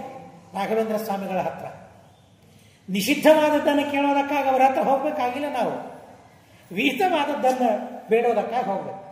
ಬರೀ ವಿಹಿತ ಅಲ್ಲ, ಅದು ಕಲ್ಯಾಣವಾಗಬೇಕು ಅಂತ ಹೇಳ್ತಾರೆ. ಏನು ಕಲ್ಯಾಣ ಅಂದರೆ ಏನು? ನಾವು ಬೇಕಾದ ಶಬ್ದಗಳನ್ನು ಕೇಳ್ತೇವೆ. ಕಲ್ಯಾಣ ಕಲ್ಯಾಣ ಕಲ್ಯಾಣ, ಏನು ಅರ್ಥ ಏನು? ಕಲ್ಯಾಣ ಅಂದರೆ ಕಲ್ಯ ಅಂತಂದರೆ ಬ್ರಾಹ್ಮಕಾಲ ಅಂತ ಅರ್ಥ. ಬ್ರಾಹ್ಮ ಮುಹೂರ್ತ, ಪ್ರಾತಃ ಕಾಲ. ಯಾವ ಕಾಲದಲ್ಲಿ ದೇವತೆಗಳು ಸಂಚಾರ ಮಾಡ್ತಾರಲ್ಲ ಆ ಕಾಲಕ್ಕೆ ಕಲ್ಯಕಾಲ ಅಂತ ಕರೀತಾರೆ. ಆ ಕಾಲಕ್ಕೆ ಕಲ್ಯಕಾಲ ಅಂತ ಕರೀತಾರೆ. ನಮ್ಮ ಹಿರಿಯಾಚಾರ್ಯರು ಮಾಹುಲಿ ಗೋಪಾಲಾಚಾರ್ಯರು ರಘುತ್ತಮ ಮಂಗಳಾಷ್ಟಕವನ್ನು ಬರೆದಿದ್ದಾರೆ. ಅಲ್ಲಿ ಈ ಪದವನ್ನು ಪ್ರಯೋಗ ಮಾಡ್ತಾರೆ. ಕಲ್ಯೇ ಸ್ವಪ್ನ ಗುರುದಿತೇನ ಹಿ ಸುಧಾತುಲ್ಯೇನ ಸೂರ್ಯಗ್ರಣೀಹಿ ಅಂತ. ಏನು ಅದ್ಭುತವಾದ ಸಾಹಿತ್ಯ ಹೊರದು ಮೈ ರೋಮಾಂಚನ. ನಿಜವಾಗಿ ಸತ್ಯವರತರ ಸ್ತೋತ್ರವನ್ನು ಬರೆದಿದ್ದಾರೆ. ಅಂಥ ಅಪರೂಪವಾಗಿದೆ. ಅಪರೂಪವಾಗಿದೆ ಅಂದರೆ ಸುಮ್ಮನೆ ಅದರ ಸ್ಮರಣೆ ಮಾಡಬಾರದು. ಆದರೂ ಅವರ ಸಾಹಿತ್ಯದ ಬಗ್ಗೆ ನಾನು ಆ ಸ್ತೋತ್ರವನ್ನು ಒಬ್ಬರಿಗೆ ತೋರಿಸಿದೆ. ಆ ಸಾಹಿತ್ಯವನ್ನು ನೋಡಿ ಭಾರಿ ಆಶ್ಚರ್ಯವಾಯಿತು ಅವರಿಗೆ. ಯಾರು ಬರೆದದ್ದು ಇದು ಅಂತ ಕೇಳಿದರು. ಅವರ ಹೆಸರು ಹೇಳಿದೆ, ಮುಖ ಸ್ವಲ್ಪ ಸಣ್ಣದಾಯಿತು. ಇರಲಿ, ಅದು ಬೇರೆ. ಆದರೆ ಅವರ ಸಾಹಿತ್ಯ ಎಂಥವರಿಗೂ ರೋಚಕ, ಅಷ್ಟದ್ಭುತವಾದ ಸಾಹಿತ್ಯ. ಇರಲಿ, ಕಲ್ಯ ಅಂತ ಅನ್ನೋ ಶಬ್ದಕ್ಕೆ ಪ್ರಾತಃ ಕಾಲ ಅಂತ ಅರ್ಥ. ಕಲ್ಯ ಅಣ, ಅಣ ಅಂತಂದರೆ ಬೆಳಿಗ್ಗೆ ಬೆಳಿಗ್ಗೆ ಯಾವುದನ್ನು ಸ್ಮರಣೆ ಮಾಡಿಕೊಳ್ಳಬೇಕಲ್ಲ, ಯಾವುದರ ಬಗ್ಗೆ ನಾವು ಮಾತಾಡಬೇಕಲ್ಲ, ಅದು ಕಲ್ಯಾಣ. ಶುಭ ಅಂತ ಅರ್ಥ ಕಲ್ಯಾಣ, ಮಂಗಲ ಅಂತ ಅರ್ಥ ಕಲ್ಯಾಣ ಅಂತಂದರೆ. ಬೆಳಗ್ಗೆ ಬೆಳಗ್ಗೆ ಯಾವುದರ ಚಿಂತೆ ಮಾಡಬೇಕು? ಏನೋ ಹಚ್ಚಿ ಯಾವುದೋ ಸತ್ತ ವಾರ್ತೆ, ಯಾವುದೋ ಸುಟ್ಟು ಹೋದ ವಾರ್ತೆ, ಯಾರಿಗೋ ಹಾನಿಯಾದ ವಾರ್ತೆಗಳನ್ನು ಕೇಳ್ತಾ ಕೊಡ್ಬೇಕಾ? ಬೆಳಗ್ಗೆ ಬೆಳಗ್ಗೆ ಎದ್ದು ಹಾಗೆ ನಮ್ಮ ಜೀವನವೇ ಹಾಗೆ ಇರ್ತದೆ. ನಮ್ಮ ಜೀವನ ಹೇಗೆ ಬೆಳಗಾಗ್ತದೆ? ದೇವರಿಗೆ ಕೇಳಬೇಕು, ಸುಪ್ರಭಾತವನ್ನು ಕೊಡಿ. ರಾಘವೇಂದ್ರ ಸ್ವಾಮಿಗಳಿಗೆ ಕೇಳೋಣ, ಸುಪ್ರಭಾತವನ್ನು ನಮಗೆ ಕೊಡಿ. ಒಳ್ಳೆ ಬೆಳಗಾಗಬೇಕು, ಒಳ್ಳೆ ನಿದ್ರೆ ಆಗಬೇಕು. ದೇವರನ್ನು ಸ್ಮರಣೆ ಮಾಡ್ತಾ ಮಾಡ್ತಾ ಹೇಳಬೇಕು, ಮಾಡ್ತಾ ಮಾಡ್ತಾ ಹೇಳಬೇಕು. ದೇವರನ್ನು ಸ್ಮರಣೆ ಮಾಡ್ತಾ ಮಾಡ್ತಾ ಮಲಗಬೇಕು. ನಾವು ಹೇಗೆ ಮಲಗುತ್ತೇವೆ? ಮೊಬೈಲ್ ಕೈಯಲ್ಲಿದ್ದದ್ದನ್ನು ಕೆಳಗೆ ಬೀಳಿಸ್ಕೊಳ್ತಾ ಮಲಗುತ್ತೇವೆ. ಶ್ರೀಮದಾಚಾರ್ಯ ಹೇಗೆ ಹೇಳಿದ್ದಾರೆ ಗೊತ್ತಾ? ಪುಸ್ತಕ ಕೈಯಿಂದ ಬೀಳುತ್ತಾ ನಿದ್ರೆ ಬರಬೇಕಂತ. ನಮ್ಮ ಗುರುಗಳ ನಿದ್ರೆ ಹೇಗಾಗ್ತದೆ? ನಾನು ಕಣ್ಣಾರೆ ನೋಡಿದ್ದೇವೆ, ನೀವೆಲ್ಲರೂ ನೋಡಿದ್ದೀರಿ. ಅನೇಕರು ಚಾತುರ್ಮಾಸದ ಸಂದರ್ಭದಲ್ಲಿ ಗುರುಗಳ ಪಾದ ಪೂಜೆಗೆ ಬರ್ತಾ ಇದ್ರಿ. ಅವರಿಗೆ ಪಾದ ಸೇವೆ ಮಾಡಬೇಕು ಅಂದರೆ ಅವರಿಗೆ ಸಹನೆ ಇರಬೇಕು. ನಾನು 9ಕ್ಕೆ ಹೋಗಿ ಪಾದ ಪೂಜೆ ಮಾಡಿ 9ವರೆಗೆ ನಾನು ಮಲ್ಕೊಳ್ತೇನೆ ಅಂತಂದರೆ ಸಿಗೋದೇ ಇಲ್ಲ. ನಾವು ಸುಷುಪ್ತಿ ಗಾಢ ನಿದ್ರೆಯ ಅವಸ್ಥೆ ಇದ್ದಾಗ ಅವರು ಓದಲಿಕ್ಕೆ ಶುರು ಮಾಡಿರ್ತಾರೆ. 12, 1 ಗಂಟೆಗೆ ಓದಲಿಕ್ಕೆ ಶುರು ಮಾಡಿರ್ತಾರೆ. ಮೊನ್ನೆ ಒಂದು ಸಲ ಬಾಗಲಕೋಟೆಗೆ ಹೋಗಿದ್ದೆ. ಇತ್ತೀಚೆಗೆ ಆದ ಒಂದು ಮಾತು, ವಿದ್ಯಾರ್ಥಿಗಳಿದ್ದಾಗ ಬೇರೆ, ಚಾತುರ್ಮಾಸದ ಸಂದರ್ಭದಲ್ಲಿ ಬೇರೆ. ಮೊನ್ನೆ ಬಾಗಲಕೋಟೆಗೆ ಹೋದಾಗ ಕಾಯ್ತಾ ಕೂತೆ, ಸಿಗ್ತಾರೆ ಸಿಗ್ತಾರೆ ಸಿಗ್ತಾರೆ ಸಿಗ್ತಾರೆ ಅಂತ. ನೋಡೋಣ, ನಾನು ಗೆಲ್ತೇನೋ ಅವ್ರು ಗೆಲ್ತೇನೆ. ಕೊನೆಗೆ ಅದೊಂದು ದಿವಸ ನಾನು ಗೆದ್ದೆ. ಸ್ವಾಮಿಗಳು ಸಿಕ್ಕರು. ಗೆದ್ದೆ ಅಂತಂದರೆ ಅಷ್ಟೇ, ಸ್ವಾಮಿಗಳು ಸಿಕ್ಕರು ಅಂತ ಅಷ್ಟೇ ಅರ್ಥ. ರಾತ್ರಿ 1 ಗಂಟೆಗೆ ಸ್ವಾಮಿಗಳು ಸಿಕ್ಕರು ಪಾದ ಸೇವೆಗೆ. ಕೇಳಿದೆ ವಿದ್ಯಾರ್ಥಿಗಳಿಗೆ, ಸ್ವಾಮಿಗಳಿಗೆ ತೊಂದರೆ ಆಗಬಾರ್ದಂಗೆ, ನಮ್ಮ ಕಡೆಯಿಂದ ತೊಂದರೆ ಆಗಬಾರ್ದು, ನಾನು ಶಿಷ್ಯ ಇರ್ಬೋದು, ಬೇಕಾದಿರ್ಬೋದು, ಬರಬಹುದಾ ಅಂತ ಕೇಳಿದ್ರೆ ಬನ್ನಿ ಆಚಾರ್ಯ ಅಂತ ಅಂದರು. ಹೋದೆ. ಪಾದ ಸೇವೆಗೆ ಅಂತ ಒಳಗೆ ಹೋದಾಗ ಅಲ್ಲಿ ಮತ್ತೆ ಅಗ್ನಿಪುರಾಣವನ್ನು ಇಟ್ಕೊಂಡು ಕೂತು ಓದಲಿಕ್ಕೆ. ಚೆನ್ನಾಗಿ ನೆನಪಿದೆ, ಆ ಪುಸ್ತಕವೂ ನೆನಪಿದೆ. ಈಗ ಅಗ್ನಿಪುರಾಣವನ್ನು ಒಟ್ಟು ಅರ್ಧ ಗಂಟೆ ಓದ್ತಾ ಕೂತು. ಅಗ್ನಿಪುರಾಣ ಒಂದಾಗಿದೆ, 1:30 ಆಯಿತು. ನಮಗೆಲ್ಲಿ ಆಗ್ತದೆ? ಆಗೋದಿಲ್ಲ. ಆಮೇಲೆ ಆ ಪುಸ್ತಕವನ್ನು ಮುಚ್ಚಿಟ್ಟು ಅಲ್ಲಿಯೇ ಕೆಲವು ವಿಷಯಗಳನ್ನು ಸಂಕ್ಷಿಪ್ತವಾಗಿ ಹೇಳಿ ಆಮೇಲೆ ಪಾದ ಸೇವೆ ಮಾಡೋದಕ್ಕಾಗಿ ಅವಕಾಶ ಸಿಕ್ತು. ತಾತ್ಪರ್ಯ ಹಾಗೆ ನಿದ್ರೆ ಬರಬೇಕು. ಅತ್ಯಶಕ್ಯೇತು ನಿದ್ರಾದವು ಪುನರೇವ ಸಮಭ್ಯಸೆ ಅಂತ ಹೇಳ್ತಾರೆ.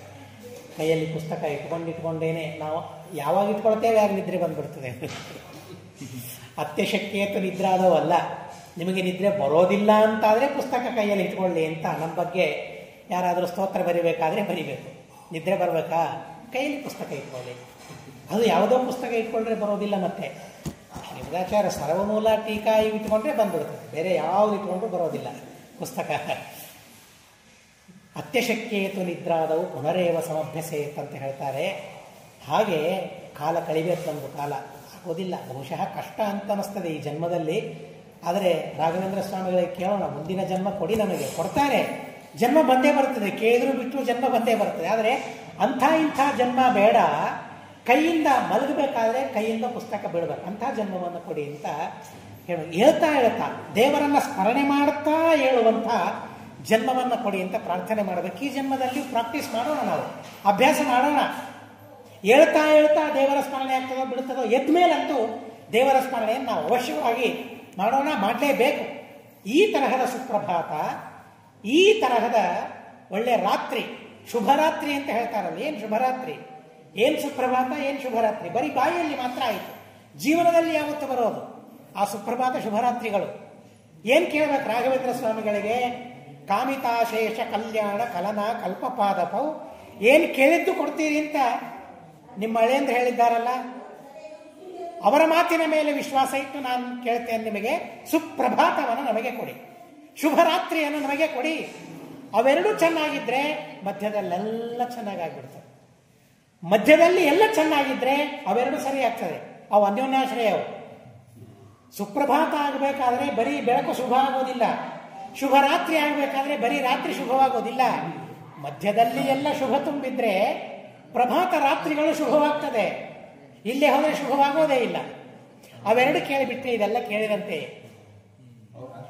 ನಮ್ಮ ಸ್ವಾಮಿಗಳು ಒಂದು ಕಥೆ ಹೇಳ್ತಾ ಇರ್ತಾರೆ.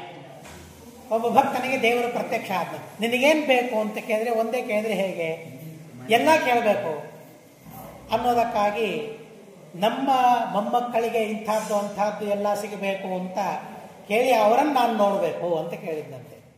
ತನ್ನ ದೀರ್ಘಾಯುಷ್ಯವೂ ಅದರಲ್ಲಿ ಬಂತು, ಮಕ್ಕಳಾಗಬೇಕು ಮೊಮ್ಮಕ್ಕಳಾಗಬೇಕು ಅಂತ ಬಂತು, ಅವರಿಗೆ ಶ್ರೀಮಂತಿಗೆ ಸಿಗಬೇಕು ಅಂತ ಬಂತು, ಎಲ್ಲ ಬರೀ ನನಗೆ ಆಯುಷ್ಯವನ್ನು ಕೇಳಿದ್ರೆ ಹೇಗೆ, ನಾನು ಮರಿಮೊಮ್ಮಕ್ಕಳು ಭಾರೀ ರಾಜಭವನದಲ್ಲಿ ಇರೋದನ್ನು ನಾನು ನೋಡಬೇಕು, ಒಂದೇ ಮಾತಲ್ಲ.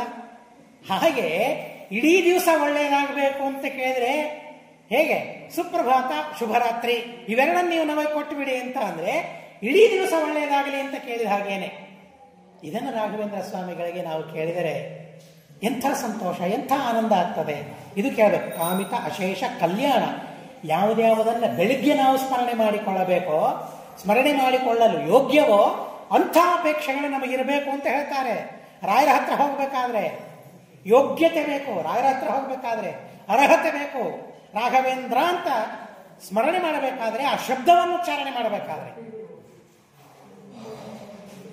ಅಂಥ ಮಹಾಮಹಿಮರು ರಾಘವೇಂದ್ರ ಸ್ವಾಮಿಗಳು ಅಂತ ಹೇಳ್ತಾರೆ. ಅವರ ಭಕ್ತರು ಹೇಗಿರಬೇಕು ಅಂತ ಅನ್ನೋದನ್ನು ತಿಳಿಸ್ತಾರೆ. ಹೋಗಿ ಏನೇನೋ ಕೇಳೋರು ಅವರ ಭಕ್ತರಲ್ಲ, ಕಲ್ಯಾಣ ಕಾಮನೆಗಳಿದ್ದವರೇನಿದಾರಲ್ಲ ಅವರು ಭಕ್ತರು. ಅವರ ಅಪೇಕ್ಷೆಗಳನ್ನು ಪೂರ್ಣ ಮಾಡುವ ಸಾಮರ್ಥ್ಯ ಮಹಾನುಭಾವರಿಗೆ ರಾಘವೇಂದ್ರ ಸ್ವಾಮಿಗಳಿಗೆ ಇದೆ ಅಂತ ಅನ್ನೋದನ್ನ ತಿಳಿಸ್ತಾರೆ. ಮೂಕೋಪಿ ಯತ್ ಪ್ರಸಾದೇನ, ಇಲ್ಲಿಯೇ ಬಂದ ಶ್ಲೋಕ ಅದು. ಮುಕುಂದ ಶಯನಾಯತೆ ರಾಜರಾಜಾಯತೆ ರಿಕ್ತೋ ರಾಘವೇಂದ್ರಂ ತಮಾಶ್ರಯೇ. ರಾಘವೇಂದ್ರದ ಸ್ಮರಣೆ ಮಾಡಿದರೆ ಏನಾಗ್ತಾನೆ, ವಾಗ್ಮಿ ಆಗ್ತಾನೆ ಮನುಷ್ಯ. ಅವನು ಬೇಕಾದಷ್ಟು ಶ್ರೀಮಂತನಾಗ್ತಾನೆ, ಕುಬೇರನಂತೆ ಶ್ರೀಮಂತನಾಗ್ತಾನೆ ಇತ್ಯಾದಿ ಅನೇಕ ಆ ಮಹಾನುಭಾವರ ವರ್ಣನೆಗಳನ್ನು ತುಂಬ ಸುಂದರವಾದ ರೀತಿಯಲ್ಲಿ ಮಾಡ್ತಾರೆ. ರಾಘವೇಂದ್ರ ಸ್ವಾಮಿಗಳ ಪೂರ್ವಾಶ್ರಮದ ವರ್ಣನೆಯನ್ನು ಮಾಡ್ತಾರೆ. ಬಹಳ ಸುಂದರವಾಗಿದೆ ಆ ಪೂರ್ವಾಶ್ರಮದ ವರ್ಣನೆ. ಎಲ್ಲ ಕಳೆದು ಹೋಗ್ಬಿಟ್ಟು ಏನೇನೇನೇನೂ ಇಲ್ಲ. ಎಂಥ ಶ್ರೀಮಂತಿಕೆ ಇತ್ತು, ಎಂಥ ಶ್ರೀಮಂತಿಕೆ ಇತ್ತು. ವಿದ್ಯಾಯೋಗ ವಾಸರಾಮ್ಯಾಪಯಂತಂ ಪ್ರಾಪ್ತೋನ್ನತ್ಯಂ ಪಾತುಕಂ ನಿರ್ಧರತ್ವಂ ಅತ್ಯಾಸನ್ನ ಶ್ರೀ ನಿಧಾನೇಂದಿರೇಶ ಜ್ಞಾನೋಪಾಯೋ ಬುದ್ಧಿವಾರ್ಧಿಂ ಶಿಷೇವೆ. ಯಾರು? ರಾಘವೇಂದ್ರ ಸ್ವಾಮಿಗಳು ಬುದ್ಧಿವಾರ್ಧಿಗಳು. ಹಣ ಇಲ್ಲ, ಆದರೆ ಬುದ್ಧಿವಾರ್ಧಿಗಳು. ಬುದ್ಧಿಯಿಂದ ಸಮುದ್ರದಂತೆ ಇದ್ದವರು ರಾಘವೇಂದ್ರ ಸ್ವಾಮಿಗಳು. ಅವರಿಗೆ ನಿರ್ಧನತ್ವಂ ಶಿಷೇವೆ ಅಂತ ಹೇಳ್ತಾರೆ. ಅದು ಹೇಗೆ ಆ ಪದಗಳನ್ನು ಪ್ರಯೋಗ ಮಾಡ್ತಾರೆ ಅಂದರೆ, ನಿರ್ಧನತ್ವ ಅವರ ಸೇವೆ ಮಾಡಿದಂತೆ. ಅಂದರೆ ಹೇಳುವ ಭಾಷೆ ಅಥವಾ ಭಾವ, ದಾರಿದ್ರ್ಯದಿಂದ ಪೀಡಿತರಾದರು ಅಲ್ಲ, ದಾರಿದ್ರ್ಯ ಅವರ ಸೇವೆಯನ್ನು ಮಾಡ್ತಾರೆ. ಒಬ್ಬ ಕವಿ ಹೇಳ್ತಾನೆ, ಆಶಾಯ ಖಲು ಯೇ ದಾಸಾಹ ತೇ ದಾಸಾ ಸರ್ವಲೋಕಸ್ಯ, ಆಶಾ ದಾಸೀಕೃತಾಯೇನ ತಸ್ಯ ದಾಸಾಯತೆ ಲೋಕಃ ಅಂತ. ರಾಘವೇಂದ್ರ ಸ್ವಾಮಿಗಳ ಸೇವಕರು ಯಾರಾದರೂ ಇದ್ದಾರಾ ಅಂತ ಅಂದರೆ, ರಾಘವೇಂದ್ರ ಸ್ವಾಮಿಗಳ ಮೊಟ್ಟ ಮೊದಲ ಸೇವಕ ಅಂತಂದರೆ ದಾರಿದ್ರ್ಯ. ನಾವೆಲ್ಲ ಅಲ್ಲ, ಹೀಗಾಗಿ ದಾರಿದ್ರ್ಯಕ್ಕೆ ಕೇಳಬೇಕು. ರಾಘವೇಂದ್ರ ಸ್ವಾಮಿಗಳ ದಾರಿದ್ರ್ಯಕ್ಕೆ ನಾವು ಪ್ರಾರ್ಥನೆ ಮಾಡಬೇಕು. ಏನಂತ? ನಮಗೆ ಶ್ರೀಮಂತಿಕೆ ಕೊಡುವಂತ. ಯಾಕೆ? ಅವಳು ನಿಜವಾಗಿ ಸೇವಕಿ. ಇಲ್ಲೇ ಕಾವ್ಯದಲ್ಲಿಯೇ ಕವಿ ಮಾತುಗಳೇ ಹೇಗಿರ್ತವೆ ಅಂತ ಅಂದರೆ, ನೀವೆಲ್ಲ ಅನುಭವಿಸ್ತಾ ಇದ್ದೀರಿ. ವಿದ್ಯಾಧೀಶ ವಿಜಯ, ಜಯತೀರ್ಥ ವಿಜಯ, ಸತ್ಯಬೋಧ ವಿಜಯ, ಏನಗಾಧ ಅದ್ಭುತ ಅದ್ಭುತ. ಆ ಗುರುಗಳ ವರ್ಣನೆಯನ್ನು ಮಾಡಬೇಕಾದ್ರೆ ಅವರಿಗೆ ಎಲ್ಲಿಂದ ಶಬ್ದಗಳು ಬರ್ತದೆ? ಎಲ್ಲಿಂದ ಅಲ್ಲ, ಗುರುಗಳ ವರ್ಣನೆ ಮಾಡಬೇಕು ಅಂತ ಮನಸ್ಸಿನಲ್ಲಿ ಶುದ್ಧ ಸಂಕಲ್ಪವನ್ನು ಮಾಡಿಕೊಂಡಿರ್ತಾರೆ. ಹೀಗಾಗಿ ದೇವರು ಆ ವಾಗಭಿವೃದ್ಧಿಯನ್ನು ಅವರಿಗೆ ಮಾಡಿಬಿಡ್ತಾರೆ. ನಾರಾಯಣಾಚಾರ್ಯ ಕೇಳಿದರಲ್ಲ, ವಾಗೀಶ ವಾಕ್ ಸರಿದ ಈಶಾಭಿವೃದ್ಧಯೇ, ನಾನು ಸ್ತೋತ್ರ ಮಾಡ್ತೇನೆ, ನನ್ನ ಮಾತುಗಳೆಂಬ ಸಮುದ್ರದ ಅಭಿವೃದ್ಧಿ ಆಗಬೇಕು ಅಂತ ಕೇಳ್ತಾರಲ್ಲ. ಎಂಥ ಅದ್ಭುತವಾದ ಪ್ರಯೋಗಗಳನ್ನು, ಎಂಥ ಅದ್ಭುತವಾದ ರೀತಿಯಲ್ಲಿ ಆ ಪ್ರಸಂಗಗಳನ್ನು ನಮಗೆ ತಿಳಿಸ್ತಾರೆ ಅಂತಂದರೆ, ವಿದ್ಯೋದ್ಯೋಗ ವತ್ಸರಾಂ ಯಾಪಯಂತಂ. ಅವರು ಒಂದು ಉದ್ಯೋಗವನ್ನು ಮಾಡ್ತಾ ಇದ್ರಂತೆ. ರಾಘವೇಂದ್ರ ಸ್ವಾಮಿಗಳು ಮಾಡೋ ಉದ್ಯೋಗ ಏನು? ನಮ್ಮ ಉದ್ಯೋಗ ಎಲ್ಲ ಬೇರೆ ಬೇರೆ ಇದೆ. ರಾಘವೇಂದ್ರ ಸ್ವಾಮಿಗಳ ಉದ್ಯೋಗ ಏನು? ಹೀಗೆ ಕೇಳಿದ್ರೆ ಮತ್ತೆ ನಮ್ಮನ್ನು ಬಂದಿದ್ದೇನು ರಾಘವೇಂದ್ರ ಸ್ವಾಮಿಗಳು ಉದ್ಯೋಗ ಮಾಡಿದ್ರು ಅಂತ ಹೇಳಿದ್ರಿ ಇವರು. ವಿದ್ಯೋದ್ಯೋಗ ವಾಸರಾನ್ ಯಾಪಯಂತಂ. ವಿದ್ಯೋದ್ಯೋಗ, ಅದು ವಿದ್ಯೆಯ ಉದ್ಯೋಗ, ವಿದ್ಯೆಗಾಗಿ ಪ್ರಯತ್ನ. ಉದ್ಯೋಗ ಅಂದ್ರೇನು?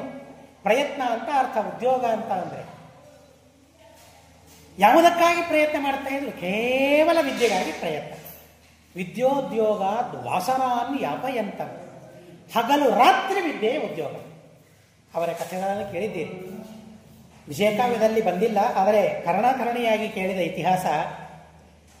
ಸುಧೀಂದ್ರ ತೀರ್ಥ ಶ್ರೀಪಾದಂಗಳವರು ತಮ್ಮ ಗುರುಕುಲದಲ್ಲಿ ಎಲ್ಲರೂ ಹೇಗಿದ್ದಾರೆ? ರಾತ್ರಿ ಆಗಿದೆ, ರಾತ್ರಿ ಬಹಳ ಆಗಿದೆ, ವಿದ್ಯಾರ್ಥಿಗಳೆಲ್ಲ ಹೇಗಿದ್ದಾರೆ ನೋಡೋಣ ಅಂತ ಹೇಳಿ ಪರೀಕ್ಷೆ ಮಾಡೋದಕ್ಕಾಗಿ ಅವರೆಲ್ಲ ಕಡೆಗೆ ಸಂಚಾರ ಮಾಡ್ತಾ ಇದ್ದಾರಂತೆ. ಎಲ್ಲರೂ ಚೆನ್ನಾಗಿ ಮಲ್ಕೊಂಡಿದ್ದಾರೆ, ಅಂತೂ ಸುಖವಾಗಿದ್ದಾರೆ ಅಂತ ಸಂತೋಷ ಆಯಿತು. ಎಲ್ಲರೂ ಸುಖವಾಗಿದ್ದಾರೆ, ಯಾಕೆಂದ್ರೆ ನಿದ್ದೆ ಚೆನ್ನಾಗಿದ್ದರೆ ಸುಖವಾಗಿದ್ದಾರೆ ಅಂತ ಅರ್ಥ.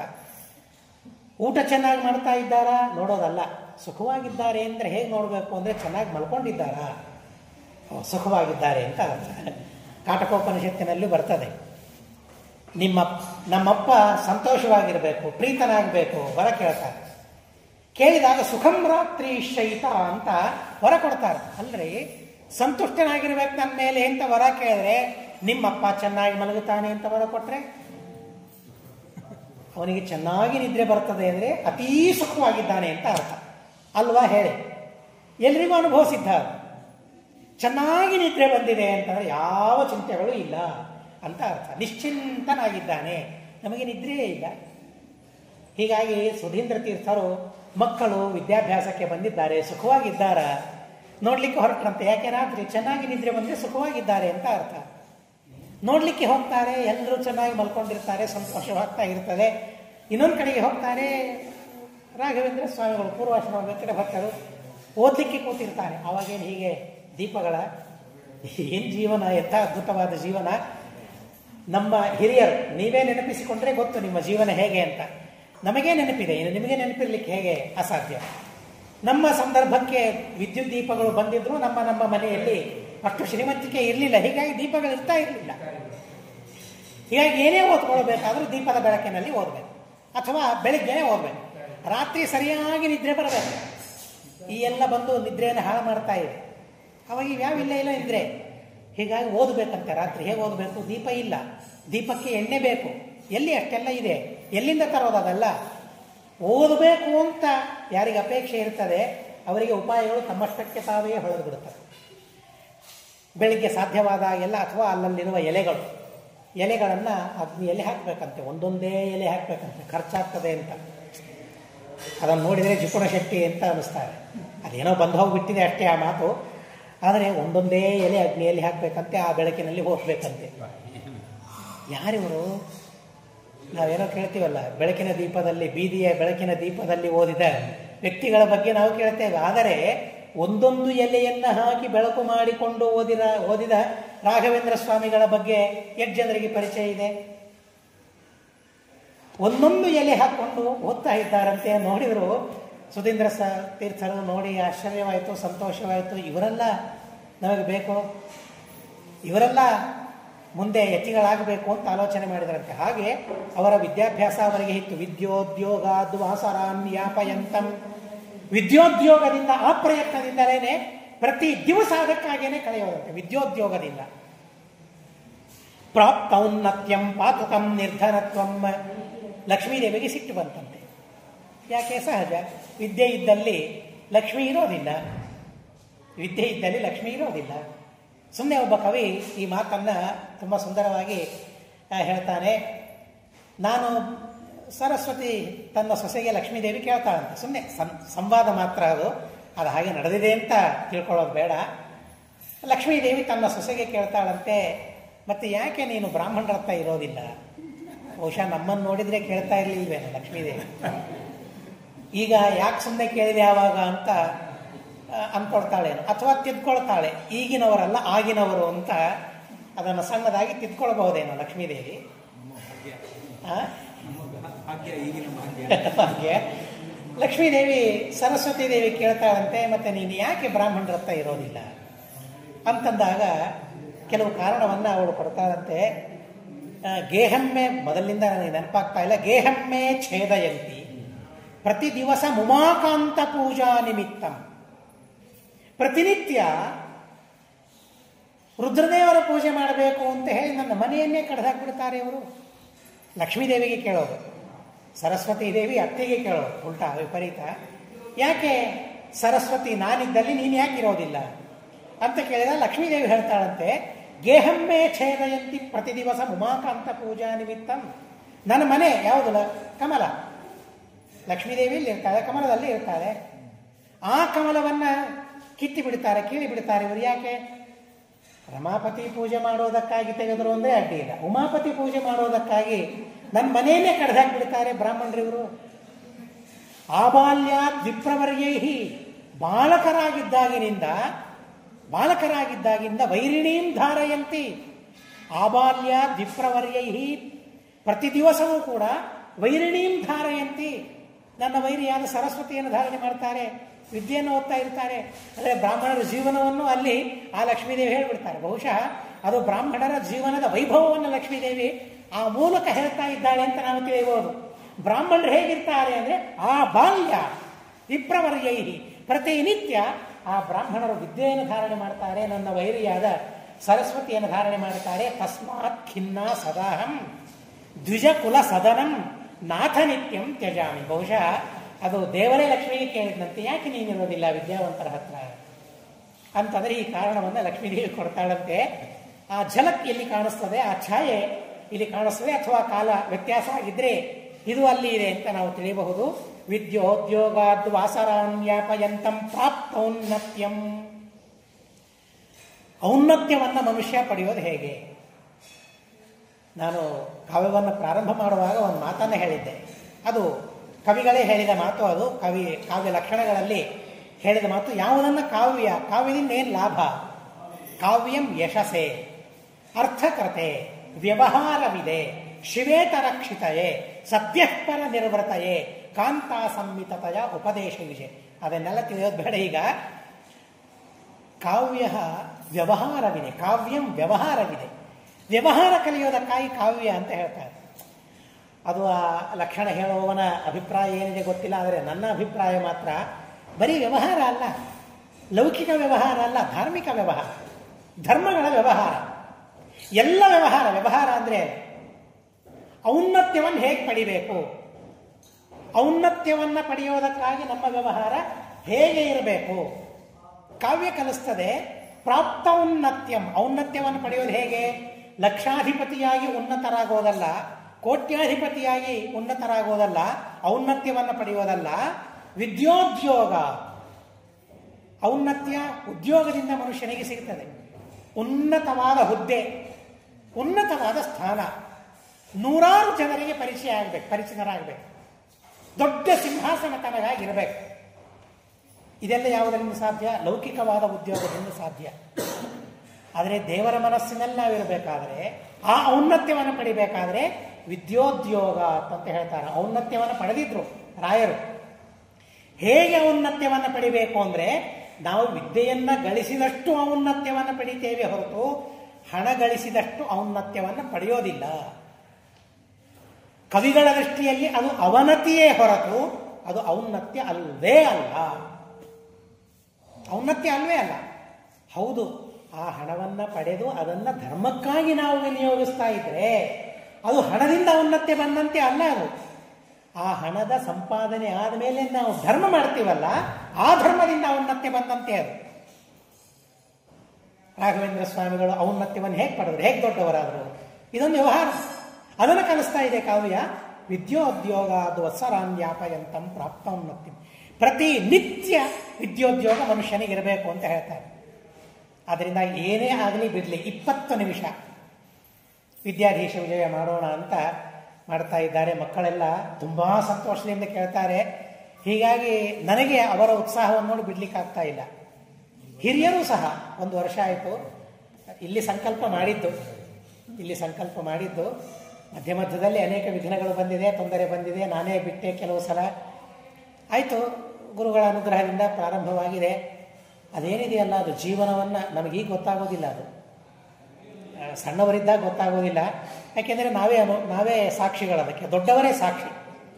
ಅದು ಸಣ್ಣವರಿದ್ದಾಗ ನಾವು ಕಲಿತರೆ ಅದರ ಲಾಭ ಏನು ಸಿಗುತ್ತದಲ್ಲ, ತಾಳುವಿಕೆಗಿಂತನ್ಯ ತಪವೂ ಇಲ್ಲ. ನೆಟ್ಟ ಸಸಿ ಫಲ ಬರುವ ತನಕ ಶಾಂತಿಯ ತಾಳುದು.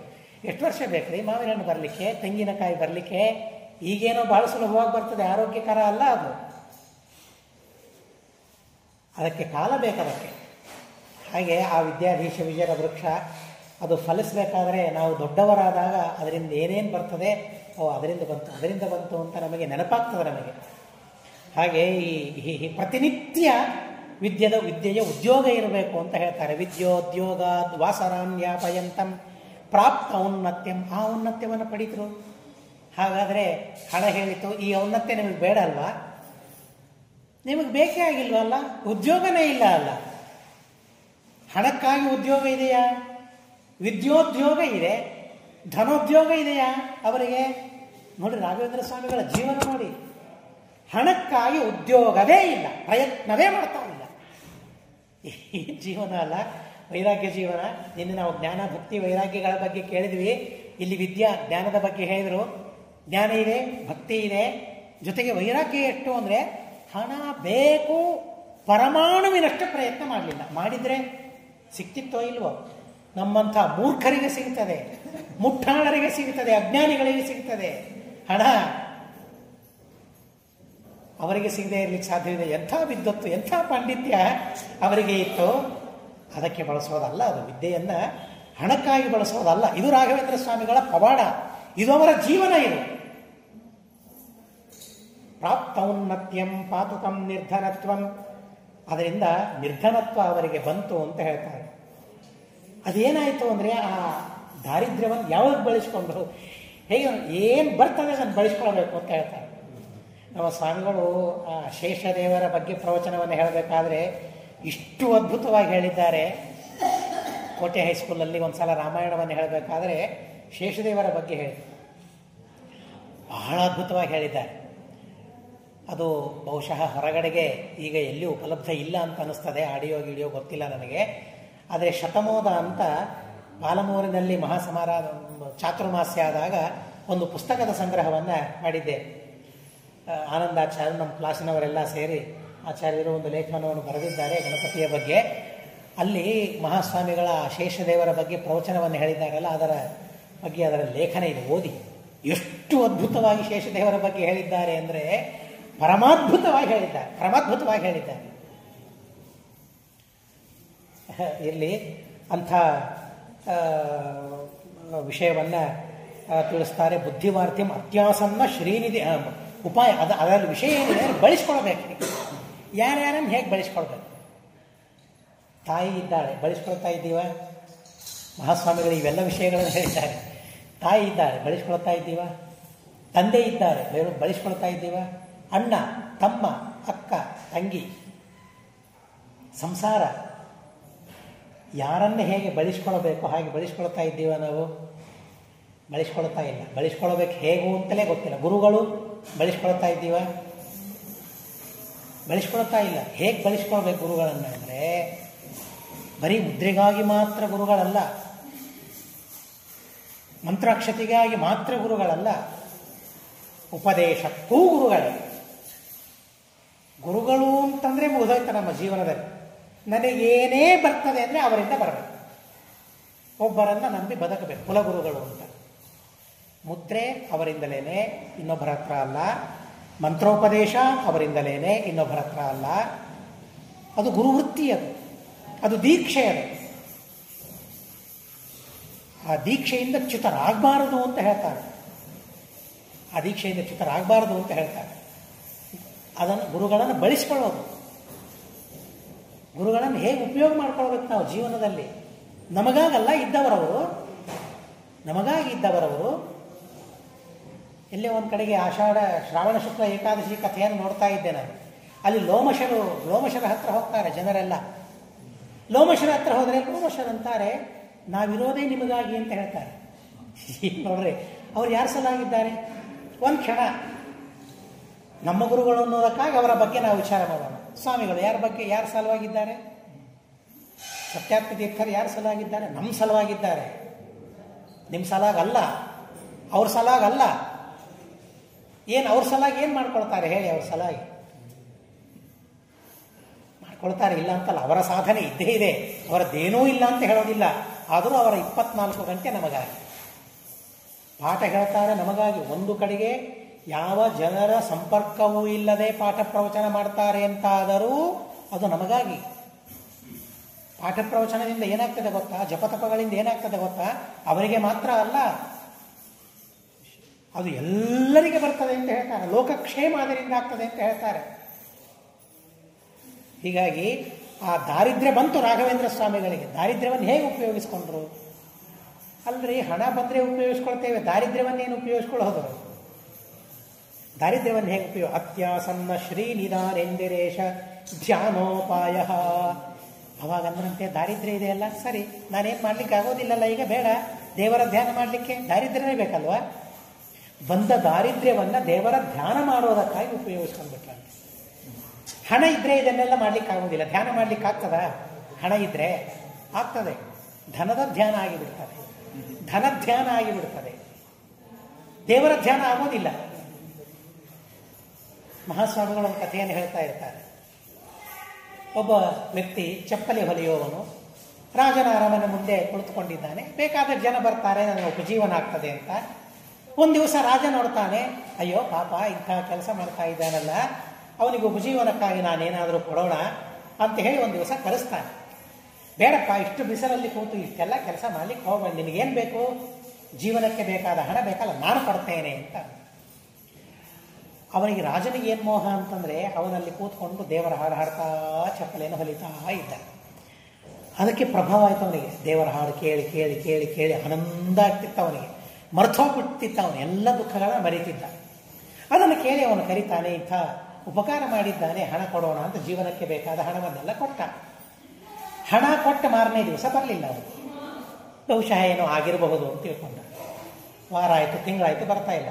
ಕಲಿಸಿದ ಸೇವಕರನ್ನು, ನೋಡಿ ಏನಾಗ್ತಾ ಇದೆ, ಏನಾಗ್ತಾ ಇದೆ ಅಂತಂದಾಗ ಆ ಪುರುಷ ಬರ್ತಾನೆ. ಅವನಿಗೆ ಕೇಳ್ತಾನೆ, ನೀನು ಬರ್ತಾ ಇಲ್ಲಂತೆ, ದೇವರ ಹಾಡು ಹಾಡ್ತಾ ಇಲ್ಲ, ರಾಜನಿಗೆ ಸಮಯನೇ ಹೋಗ್ತಾ ಇಲ್ಲ, ಯಾಕೆ? ರಾಜನಿಗೆ ಕೇಳಬೇಕಾಗಿದೆ, ನಿನ್ನನ್ನು ಕರ್ಕೊಂಡು ಬಾ ಅಂತಂದಿದ್ದಾನೆ ಅಂದಾಗ ತನಗೂ ಪಶ್ಚಾತ್ತಾಪ. ಅಯ್ಯೋ, ಎಷ್ಟು ಕೆಟ್ಟ ಕೆಲಸ ಆಯ್ತಲ್ಲ, ನನ್ನ ವೃತ್ತಿಯನ್ನು ಮಾಡಲಿಲ್ಲ, ನನ್ನ ವೃತ್ತಿಯಲ್ಲಿ ಪೂಜಾತ್ವ ಅನುಸಂಧಾನ ಬರಲಿಲ್ಲ, ನನ್ನ ವೃತ್ತಿಯನ್ನು ಮಾಡುವಾಗ ದೇವರ ಚಿಂತನೆಯನ್ನು ನಾನು ಮಾಡಲಿಲ್ಲ, ಇಷ್ಟು ಕೆಟ್ಟ ಕೆಲಸ ಮಾಡಿದ್ನಲ್ಲ ಇವತ್ತು ನಾನು ಇಷ್ಟು ದಿವಸ ಅಂತ ಹೇಳಿ ರಾಜ ಏನು ಕೊಟ್ಟಿದ್ದಲ್ಲ ಅದನ್ನೆಲ್ಲ ಒಯ್ದಂತೆ ರಾಜನಿಗೆ ಕೊಟ್ಟಂತೆ. ಎಲ್ಲ ಕೊಟ್ಟ. ಯಾಕೆ ಇದನ್ನು ಹೀಗೆ ಮಾಡ್ತಾ ಇದ್ದೆ? ಅಲ್ಲ, ನೀನು ಯಾಕೆ ಬಂದಿಲ್ಲ ಅಂತ ಕೇಳಿದಲ್ಲ, ಇದರಿಂದ ನಾನು ಬಂದಿಲ್ಲ ಅಂತ ಹೇಳಿದ್ದೆ. ಇದನ್ನು ಹಣ ಕೊಟ್ಟಿಯಲ್ಲ, ಹಣ ತಗೊಂಡು ಹೋದೆ, ಮೊದಲಿಗೆ ಎಷ್ಟು ಕೊಟ್ಟಿದ್ದೀ ಅಂತ ಎಣಿಸಿದೆ. ಮೊದಲನೇ ದಿವಸ ಭಾರಿ ಪರಮಾನಂದವಾಯಿತು. ಎರಡನೇ ದಿವಸ ಎಣಿಸಿದೆ, ಯಾಕೆಂದರೆ ಅದು ಕಡಿಮೆ ಆಗಿದೆಯಾ ಅಂತ. ಮೂರನೇ ದಿವಸ ಎಣಿಸಿದೆ, ಅದು ಹೆಚ್ಚಾಗಿದೆಯಾ ಅಂತ. 4ನೇ ದಿವಸ ಎಣಿಸಿದೆ, ಅದು ಎಷ್ಟು ಹೆಚ್ಚಾಗಿದೆ ಅಂತ. ಅದು ಅಭ್ಯಾಸ ಆಯಿತು. 4 ದಿವಸಕ್ಕೆ ಅಭ್ಯಾಸ ಹೋಗ್ಬಿಡ್ತು. ಹೀಗಾಗಿ ನನಗೆ ವ್ಯಾಪಾರ ಇಲ್ಲ, ದೇವರ ಚಿಂತನೆ ಇಲ್ಲ, ಆ ತರಹದ ಪರಿಸ್ಥಿತಿಗಳು. ಹಣದಿಂದಾಗಿ ನನಗೆ ಇಂಥ ಪರಿಸ್ಥಿತಿ ಬಂದಿದೆ, ದೇವರು ಮರಿತಾ ಇದ್ದಾನೆ, ಬೇಡ ನಿನ್ನ ಹಣ ನೀನಿಟ್ಟು ಆರಾಮಾಗಿದ್ದೆ. ನಾನು ಆರಾಮಾಗಿದ್ದೆ. ರಾಘವೇಂದ್ರ ಸ್ವಾಮಿಗಳು ದಾರಿದ್ರ್ಯವನ್ನು ಬೆಳೆಸ್ಕೊಳ್ತಾರಂತೆ. ಬೆಳೆಸ್ಕೊಂಡ ರೀತಿ ಅತ್ಯಾಸನ್ನ ಶ್ರೀನಿಧಾನೇಂದಿರೇಶ ಧ್ಯಾನೋಪಾಯ. ಹಾಗೆ ಆ ದಾರಿದ್ರ್ಯವನ್ನು ಬೆಳೆಸಿಕೊಳ್ತಾರೆ. ಅವರ ದಾರಿದ್ರ್ಯವನ್ನು ವರ್ಣನೆ ಮಾಡ್ತಾರೆ, ಅವರ ನಿರ್ಧನತ್ವವನ್ನು ವರ್ಣನೆ ಮಾಡ್ತಾರೆ. ಅಬ್ಧಸ್ಯೈಕಂ ವತ್ಸ್ಯತೋ ನಸ್ಯ ನವ್ಯಂ ಸ್ಥೂಲಂ ವಸ್ತ್ರಂ ಸಂತತಂ ಚಾಲ್ಪಮೌಲ್ಯಂ ನವ್ಯಂ ವಸ್ತ್ರಂ ನೈವ ಸೂಕ್ಷ್ಮಂ ಕದಾಪಿ ಕ್ಷೌಮೇ ತಸ್ಮಿನ್ ಕಥಾ ಕಿಂಚನಸ್ಯ. ರೇಷ್ಮೆ ವಸ್ತ್ರ ನಾವೆಷ್ಟು ಚೆನ್ನಾಗಿ ಉಟ್ಕೊಂಡು ಕೊಡ್ತಿದ್ದೀವಲ್ಲ ಸಂತೋಷದಿಂದ, ಆದರೆ ಇದು ಇರಲೇ ಇಲ್ಲಂತೆ. ಅವರ ಇಡೀ ಜೀವನದಲ್ಲಿ ರೇಷ್ಮೆ ವಸ್ತ್ರವನ್ನು ಕಾಣಲಿಲ್ಲವಂತೆ ರಾಘವೇಂದ್ರ ಸ್ವಾಮಿಗಳು. ವರ್ಷಕ್ಕೆ 1 ಬಾರಿ ಬಟ್ಟೆ ಇರ್ತಾ ಇರಲಿಲ್ಲ. ಮತ್ತೆ ನಾವು ನಮ್ಮ ಹಿಂದೆ ಹೋದರೆ ಸಾಕು, ನಮ್ಮ ಮನೆಯಲ್ಲಿ ಎಷ್ಟು ಕಪಾಟುಗಳಿದ್ವು. ನಮ್ಮ ತಂದೆ, ನಮ್ಮ ಅಜ್ಜ ಅವರ ಮನೆಯಲ್ಲಿ ಎಷ್ಟು ಕಪಾಟುಗಳಿದ್ವು. ಸೀರೆಗಳಾಗಲಿ, ಧೋತ್ರಗಳಾಗಲಿ, ಪಂಚಗಳಾಗಲಿ ಎಷ್ಟಿದ್ವು. ಇವತ್ತು ನಮ್ಮ ಮನೆ ನೋಡಿದರೆ ಅದೊಂದು ಅಂಗಡಿನೇ, ಏನೂ ವ್ಯತ್ಯಾಸ ಇಲ್ಲ, ಏನೂ ವ್ಯತ್ಯಾಸ ಇಲ್ಲ. ಇದು ನಿಜವಾಗಿ ಅದು ಅನುಭವಿಸ್ಬೇಕು. ಆದರೆ ಈಗ ಬಹುಶಃ ನಮ್ಮ ಅನುಭವಿಸ್ಲಿಕ್ಕೆ ಸಾಧ್ಯವಾಗೋದಿಲ್ಲ. ರಾಘವೇಂದ್ರ ಸ್ವಾಮಿಗಳಿಗೆ ಕೇಳೋಣ, ಒಂದು ದರಿದ್ರ ಜನ್ಮವನ್ನು ಕೊಡಿ ಅಂತ ಕೇಳೋಣ. ಶ್ರೀಮಂತಿಕೆ ಜನ್ಮ ಬೇಡ.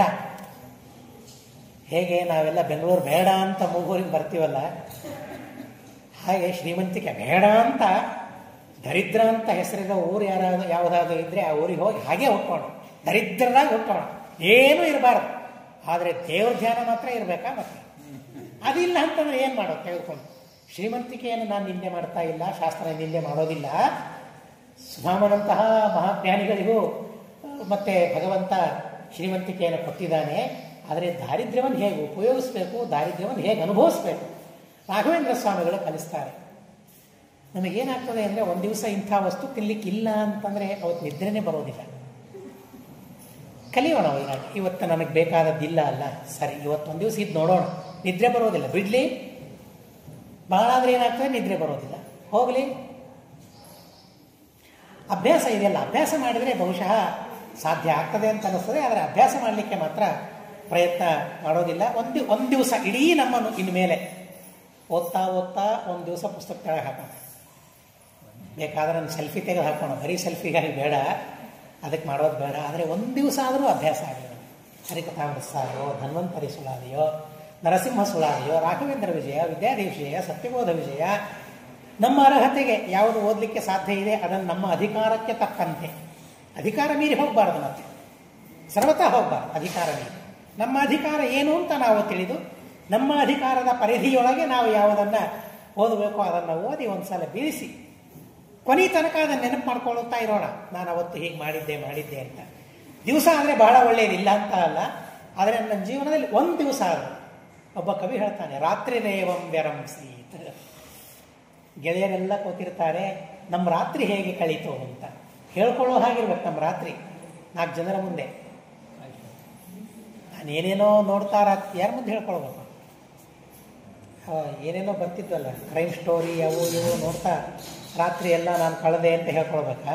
ರಾತ್ರಿ ಹೇಗೆ ಕಳೆದೆ ಅಂತ ನಾನು ಹೇಳ್ಕೊಳ್ಬೇಕು.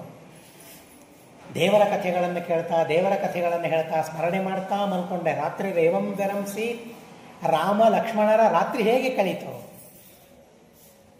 ನಾವೇ ಹೋಗ್ತೇವೆ ಆಚಾರ್ಯರ ತಿಥಿಗೆ ಅಂತ ಹೋಗ್ತೇವೆ, ರಾತ್ರಿ 2-3 ತನಕ ಬಿಡೋದಿಲ್ಲ. ಎಂಥ ಅಮೂಲ್ಯವಾದ ಮಾತುಗಳಿರ್ತವೆ ಅಂತ ಅಂದರೆ, ಒಂದೊಂದು ಮಾತಿಗೆ ಇಡೀ ನಮ್ಮ ಜೀವನವನ್ನು ಕೊಟ್ಟರು ಅದಕ್ಕೆ ಸಾಕಾಗೋದಿಲ್ಲ. ಅಂಥ ಮಾತುಗಳನ್ನು ಆಚಾರ್ಯರು ಹೇಳ್ತಾರೆ. ಸ್ವಾಮಿಗಳ ಹತ್ರ ಕೂತಾಗ ಮಳಖೇಡಕ್ಕೆ ಹೋಗ್ತೇವೆ, ಮಳಖೇಡಕ್ಕೆ ಹೋದಾಗಲೂ ರಾತ್ರಿ 2-3 ತನಕ ಸ್ವಾಮಿಗಳು ಕೊಡ್ತಾರೆ. ಇವೇ ಗುರುಗಳ ಮಹಿಮೆ, ಗುರುಗಳ ಚರಿತ್ರೆ. ನಮ್ಮ ರಾತ್ರಿ ಹೀಗೆ ಕಳಿಬೇಕು. ಹೀಗೆ ಒಂದು ರಾತ್ರಿ ನಮ್ಮ ಜೀವನದಲ್ಲಿ ಬಂದು ಹೋದರೂ ಸಾಕು. ದೇವರ ಬಗ್ಗೆ ಕಥೆಗಳನ್ನು ಹೇಳ್ತಾ ಕೇಳ್ತಾ, ಗುರುಗಳ ಬಗ್ಗೆ ಹರಟೆಯನ್ನು ಹೊಡಿತಾ, ಪರಸ್ಪರ ಹೇಳೋದು, ನಾವು ಹೇಳೋದು, ಅವ್ರು ಹೇಳೋದು, ಹೀಗೆ ರಾತ್ರಿ ಕಳಿಬೇಕು ಅಂತ ಅನ್ನೋದನ್ನು ಹೇಳ್ತಾರೆ. ಹಾಗೆ ಅವರ ದಿವಸ ಇತ್ತು. ಉಟ್ಕೊಳ್ಳಿಕ್ಕೆ ಯಾವ ವಸ್ತ್ರವೂ ಇರಲಿಲ್ಲ. ಮುಕ್ತಾಯದ ಸಂದರ್ಭ ತಿಳಿಸಿದರೆ ನಾನು ಮುಗಿಸ್ತೇನೆ.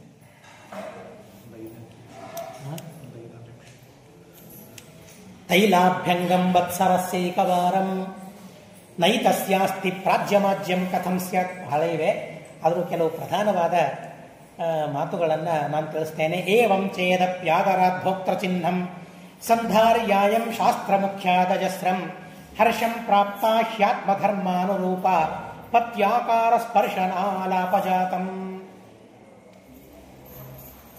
ಒಂದು ಪಕ್ಷದಲ್ಲಿ ಒಂದೇ ಏಕಾದಶಿ, ನಮಗೆ ಶುಕ್ಲ ಪಕ್ಷ ಒಂದು, ಕೃಷ್ಣ ಪಕ್ಷ ಒಂದು. ಆದರೆ ಒಂದೇ ಪಕ್ಷದಲ್ಲಿ 5-6 ಏಕಾದಶಿಗಳು ಬರ್ತಿದ್ವಂತೆ. ಏನೇನೇನೇನೂ ಇಲ್ಲ ತಿನ್ನೋದಕ್ಕಾಗಿ. ವಿಷ್ಣು ಪಂಚಕಗಳೇ, ಒಂದು ಪಕ್ಷಕ್ಕೆ ವಿಷ್ಣು ಪಂಚಕಗಳು, ತಿಂಗಳಿಗೆ ಅಲ್ಲ. ಇದು ಮಿನಿಮಮ್, ಹೆಚ್ಚು ಆಗ್ತಿರಬಹುದು. ಆದರೂ ಕೂಡ ಎಂದಿಗೂ ಅಂಗಾರಾಕ್ಷತೆಯನ್ನು ಬಿಟ್ಟಿರಲಿಲ್ಲ. ನಾವೊಂದು ವಿಷ್ಣು ಪಂಚಕ ಬಂತು ಅಂದರೆ ಅವತ್ತೇ ಅಂಗಾರಾಕ್ಷತೆ ಹಚ್ಕೊಳ್ಬೇಕು. ಆದರೆ ನಾನು ಹಚ್ಕೊಂಡ್ರೆ ನಾನು ವಿಷ್ಣು ಪಂಚಕ ಉಪವಾಸ ಮಾಡಿದ್ದೇನೆ ಅಂತ ಹೇಗೆ ಗೊತ್ತಾಗ್ತದೆ? ಗೊತ್ತಾಗೋದಿಲ್ಲ. ಅದು ಗೊತ್ತಾಗಿಸೋ ಸಲುವಾಗಿ ಅಂಗಾರಕ್ಷತೆ ಹಚ್ಕೊಳ್ಳುತ್ತಿರೋದಿಲ್ಲ.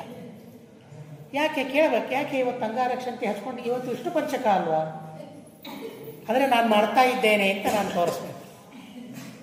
ನಮ್ಮದು ಈ ಪರಿಸ್ಥಿತಿ. ಆದರೆ ರಾಘವೇಂದ್ರ ಸ್ವಾಮಿಗಳು ನೋಡ್ರಿ, ನಾನು ಊಟ ಮಾಡಿಲ್ಲ,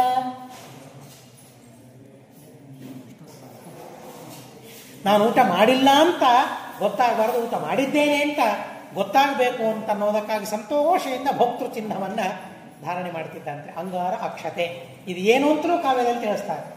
ಇದು ಭೋಕ್ತೃ ಚಿಹ್ನ, ಊಟ ಮಾಡಿದವರ ಚಿಹ್ನ ಇದು. ಆ ಚಿಹ್ನವನ್ನು ಧಾರಣೆ ಮಾಡ್ತಿದ್ರಂತೆ. ಹೆಂಡತಿ ಹೇಗಿತ್ತು ಅದಕ್ಕೆ ಅನುಗುಣವಾಗಿ ಹೆಂಡತಿ ಇದ್ದಂತೆ. ನನಗೇನು ಸಿಕ್ಕಿದೆ? ನನ್ನ ಗಂಡ ನನಗೆ ಸಿಕ್ಕಿದ್ದಾನೆ, ಅದೇ ಸಂತೋಷ ಅಂತ ಅವಳಿಗೆ. ಹಣ ಇಲ್ಲ, ತಿನ್ಲಿಕ್ಕಿಲ್ಲ, ಉಣ್ಲಿಕ್ಕಿಲ್ಲ, ಉಡ್ಲಿಕ್ಕಿಲ್ಲ, ಚಿಂದಿ ವಸ್ತ್ರಗಳು, ಹರಕು ವಸ್ತ್ರಗಳು. ಆದರೆ ರಾಘವೇಂದ್ರ ಗಂಡನ ಮೇಲೆ ಅವರಿಗೆ ಅವಮಾನ ಭಾವನೆ ಇಲ್ಲ. ಏನಿದೆ ನನಗೆ? ನನ್ನ ಗಂಡ ಇದ್ದಾನೆ, ಹೆಮ್ಮೆಯಿಂದ ಹೇಳ್ಕೊಳ್ತಿದ್ದಂತೆ. ನಾವು ಹೇಳ್ಕೊಳ್ಬಹುದಾ ಇವತ್ತು? ಮನೆಯಲ್ಲೇ ಇರೋದಿಲ್ಲ, ಗಂಡ ಮನೆಯಲ್ಲಿರೋದಿಲ್ಲ, ಹೆಂಡತಿ ಮನೆಯಲ್ಲಿರೋದಿಲ್ಲ. ಗಂಡ ಇದ್ದಾನೆ, ಹೆಂಡತಿ ಇದ್ದಾಳೆ. ಎಲ್ಲಿ? ಪ್ರತ್ಯೇಕ ಆಫೀಸಲ್ಲಿ. ಆದರೆ ಅವಳು ಏನು ಹೇಳ್ಕೊಳ್ತಾ ಇದ್ದು ಅಂದರೆ, ನಿನಗೇನಿದೆ ಅಂತ ಯಾರಾದರೂ ಕೇಳಿದ್ರೆ ನನ್ನ ಗಂಡ ಇದ್ದಾನೆ ಅಂತ ಹೆಮ್ಮೆಯಿಂದ ಹೇಳ್ಕೊಳ್ತಿದ್ಲಂತೆ. ನನ್ನ ಗಂಡನನ್ನು ನಾನು ಮುಟ್ತೇನೆ, ಸ್ಪರ್ಶ ಮಾಡ್ತೇನೆ, ಇದು ನನ್ನ ಸಂಪತ್ತು ಅಂತ ಹೇಳ್ಕೊಳ್ತಾ ಇದ್ದಂತೆ. ಪತ್ಯಾಕಾರ ಸ್ಪರ್ಶನ ಆಲಾಪಜಾತಂ. ನಿನಗೇನಿದೆ? ನನ್ನ ಗಂಡನ ಜೊತೆಗೆ ನಾನು ಮಾತಾಡ್ತೇನೆ. ಏನವಳ ಮಾತುಗಳು ಅಥವಾ ಆ ಕವಿಗಳು ತಿಳಿಸೋದು? ನನಗೆ ಪತಿ ಇದ್ದಾನೆ, ಪತಿಯ ದೇಹವನ್ನು ಸ್ಪರ್ಶ ಮಾಡ್ತೇನೆ, ಪತಿಯ ಜೊತೆಗೆ ಮಾತಾಡ್ತೇನೆ, ನಾನು ಇದು ನನಗಿರುವ ಸಂಪತ್ತು, ಬೇರೆ ಏನೂ ಬೇಕಾಗಿಲ್ಲ ಅಂತ ಅವಳಿದ್ದು ಅಂತ ಹೇಳ್ತಾರೆ. ಹೀಗೆ ರಾಘವೇಂದ್ರ ಸ್ವಾಮಿಗಳ ಜೀವನ ಪೂರ್ವಾಶ್ರಮವೂ ಅಷ್ಟೇ ವೈಭವ, ಅವರು ಯತಿಗಳಾದ ಮೇಲೂ ಕೂಡ ಅತಿ ವಿಚಿತ್ರವಾದ ವೈಭವ. ಅವರು ವೃಂದಾವನಸ್ಥರಾದ ಮೇಲಂತೂ ಆ ವೈಭವವನ್ನು ನಾವು ಕಣ್ಣಾರೆ ನೋಡ್ತಾ ಇದ್ದೇವೆ. ಇಂಥ ವೈಭವ ಮಹಿಮೆ ಇರುವ ಕವಾಡಗಳಿಂದ ತುಂಬಿದ ಆ ರಾಘವೇಂದ್ರ ಸ್ವಾಮಿಗಳು ವಿಶೇಷವಾಗಿ ನಮಗೆ ಅನುಗ್ರಹ ಮಾಡಲಿ. ಜ್ಞಾನ, ಭಕ್ತಿ, ವೈರಾಗ್ಯ, ಧರ್ಮಕ್ಕೆ ಬೇಕಾಗಿರತಕ್ಕಂತಹ ಎಲ್ಲ ಸಾಧನಗಳನ್ನು ಕೊಟ್ಟು ಧರ್ಮಬುದ್ಧಿಯನ್ನು ಅವರು ವಿಶೇಷವಾಗಿ ನಮಗೆ ಕೊಟ್ಟು ಉದ್ಧಾರ ಮಾಡಲಿ ಅಂತ ಪ್ರಾರ್ಥನೆ ಮಾಡ್ತಾ, ಇನ್ನು ಮುಂದೆ ಅಷ್ಟೋತ್ತರ ಆಗ್ತದೆ. 108 ಬಾರಿ ರಾಘವೇಂದ್ರ ಸ್ವಾಮಿಗಳ ಸ್ತೋತ್ರವನ್ನಂತ ಪ್ರಾರ್ಥನೆಯನ್ನು ಮಾಡ್ತಾ ಅವರ ಅಭಿಷೇಕವನ್ನು ಮಾಡ್ತೇವೆ, ನೋಡ್ತೇವೆ. ನೋಡೋದು ಒಂದು ದೊಡ್ಡ ಪೂಜೆ ಅಂತ ಹೇಳ್ತಾರೆ. ದೊಡ್ಡ ಪೂಜೆ ಅಂತ ಹೇಳ್ತಾರೆ. ಒಂದು ಮಹಿಮೆಯಲ್ಲಿ, ಕ್ಷೇತ್ರ ಮಹಿಮೆಯಲ್ಲಿ ಬರ್ತದೆ, ಒಬ್ಬ ಬ್ರಾಹ್ಮಣ ಆ ಕ್ಷೇತ್ರಕ್ಕೆ ಹೋಗ್ತಾನೆ, ಅವನಿಗೆ ದುರ್ಭಾವನೆ ಇರ್ತದೆ. ಇನ್ನೊಬ್ಬ ಬ್ರಾಹ್ಮಣ ದಂಪತಿ ಸಮೇತ ತಾನು ಸ್ನಾನ ಮಾಡ್ತಾ ಇರ್ತಾನೆ, ಬಹಳ ಶ್ರೀಮಂತ. ಅವ್ರು ಬಂದ ಮೇಲೆ ಅವರ ಹಣ ದೋಚ್ಕೊಂಡು ಹೋಗಬೇಕು ಅಂತ ಕಾಯ್ತಾ ಇರ್ತಾನೆ. ಅವನಲ್ಲಿ ಸ್ನಾನ ಮಾಡೋದನ್ನು ನೋಡ್ತಾನೆ. ಯಾರು ದೋಚ್ಕೊಳ್ಬೇಕು ಅಂತ ಕಳ್ಳ ಬಂದಿದ್ದಾನೆ, ಆ ಕಳ್ಳ ಬ್ರಾಹ್ಮಣ ದಂಪತಿಗಳು ಸ್ನಾನ ಮಾಡೋದನ್ನು ನೋಡ್ತಾರೆ. ಕೋಟಿ ತೀರ್ಥದಲ್ಲಿ, ಯಾವುದದು ಕ್ಷೇತ್ರ ನೆನಪಾಗ್ತಾ ಇಲ್ಲ, ಕೋಟಿ ತೀರ್ಥದಲ್ಲಿ ಸ್ನಾನ ಮಾಡುತ್ತಾ ಇದ್ದಾನೆ. ಸ್ನಾನ ಮಾಡೋದನ್ನು ನೋಡ್ತಾನೆ. ಅದನ್ನು ನೋಡಿದ್ರೇನೆ ಅವನಿಗೆ ಪುಣ್ಯ ಬಂತು, ಅವನಿಗೆ ಸ್ವರ್ಗವಾಯಿತು ಅಂತ ಹೇಳ್ತಾನೆ. ಒಬ್ಬ ಬ್ರಾಹ್ಮಣ ಶುದ್ಧವಾದ ರೀತಿಯಲ್ಲಿ ಸ್ನಾನ ಮಾಡೋದನ್ನು ನೋಡಿದ್ದಕ್ಕಾಗಿ ಪುಣ್ಯ ಬಂದು ಅವನಿಗೆ ಸ್ವರ್ಗವಾಯಿತು ಅಂತ ತಿಳಿಸ್ತಾನೆ. ಗೋಕರ್ಣ ಕ್ಷೇತ್ರದಲ್ಲಿ ಕೋಟಿ ತೀರ್ಥ ಅಂತ ಇದೆ, ಅಲ್ಲಿ ಸ್ನಾನ ಮಾಡಿದಾಗ ಅದನ್ನು ನೋಡಿದರೆ ಅವನಿಗೆ ಸ್ವರ್ಗವಾಯಿತು ಅಂತ ತಿಳಿಸ್ತಾರೆ. ಅಂಥ ಪುಣ್ಯವನ್ನು ಹೇಳಿದ್ದಾರೆ. ರಾಘವೇಂದ್ರ ಸ್ವಾಮಿಗಳ ಆ ಸನ್ನಿಧಾನ ಇರುವ ಬೃಂದಾವನಕ್ಕೆ ಅಭಿಷೇಕ ಮಾಡೋದನ್ನು ನೋಡಿದರೂ ಎಂಥ ಪುಣ್ಯ ಅಂತ ತಿಳಿಲಿಕ್ಕೆ ಇದಷ್ಟೇ. ಬ್ರಾಹ್ಮಣ ಸ್ನಾನ ಮಾಡಿದ್ದನ್ನು ನೋಡಿದರೆ ಎಷ್ಟು ಪುಣ್ಯ ಇದೆ ಅಂತಂದರೆ ಅವರಿಗೆ ಆ ಕ್ಷೀರಾಭಿಷೇಕಾದಿಗಳನ್ನು ಪೂಜಾದಿಗಳನ್ನು ನೋಡೋದರಿಂದ ಎಂಥ ಪುಣ್ಯ ಇದೆ ಅದನ್ನು ಚಿಂತನೆ ಮಾಡ್ತಾ ವಿಶೇಷವಾದ ಪ್ರಾರ್ಥನೆಗಳನ್ನು ಮಾಡಿ ಈ 3 ದಿವಸಗಳನ್ನು ಸಾರ್ಥಕ ಮಾಡಿಕೊಳ್ಳೋಣ. ನಮ್ಮ 100 ವರ್ಷಗಳೂ ಸಾರ್ಥಕವಾಗುವಂತೆ ಅವರ ಅನುಗ್ರಹಿಸಲಿ ಅಂತ ಪ್ರಾರ್ಥನೆ ಮಾಡೋಣ ಅಂತ ಹೇಳ್ತಾ ಅಸ್ಮದ್ ಗುರುವಂತರ್ಗತ ತಾತ್ವಿಕ ದೇವತಾಂತರ್ಗತ ಭಾರತೀರಮಣ ಮುಖ್ಯ ಪ್ರಾಣಾಂತರ್ಗತ ಶ್ರೀಕೃಷ್ಣಾರ್ಪಣಮಸ್ತು. ಅಕ್ಷರಂ ಕರ್ಮ ಯಸ್ಮಿನ್ ಪರೇ ಸ್ವರ್ಪಿತಂ ಪ್ರಕ್ಷಯಂ ಯಾಂತಿ ದುಃಖಾನಿ ಯನ್ನಾಮತಃ ಅಕ್ಷರೋ ಯೋ ಅಜರ ಸರ್ವದೇವಾಮೃತಃ ಕುಕ್ಷಿಗಂ ಯಸ್ಯ ವಿಶ್ವಂ ಸದಾಜಾದಿಕಂ ಪ್ರಣಜಾಮೋ ವಾಸುದೇವಂ ದೇವತಾ ಮಂಡಲ ಖಂಡಮಂಡಲಂ ಹರಿ ಓಂ ಹರಿ ಓಂ ಹರಿ ಓಂ ಅನೇನ ಭಾವಿಯತ್ ಪುಣ್ಯಂ ಅವಾಪ್ನೋತು ಗುರುರ್ಮ.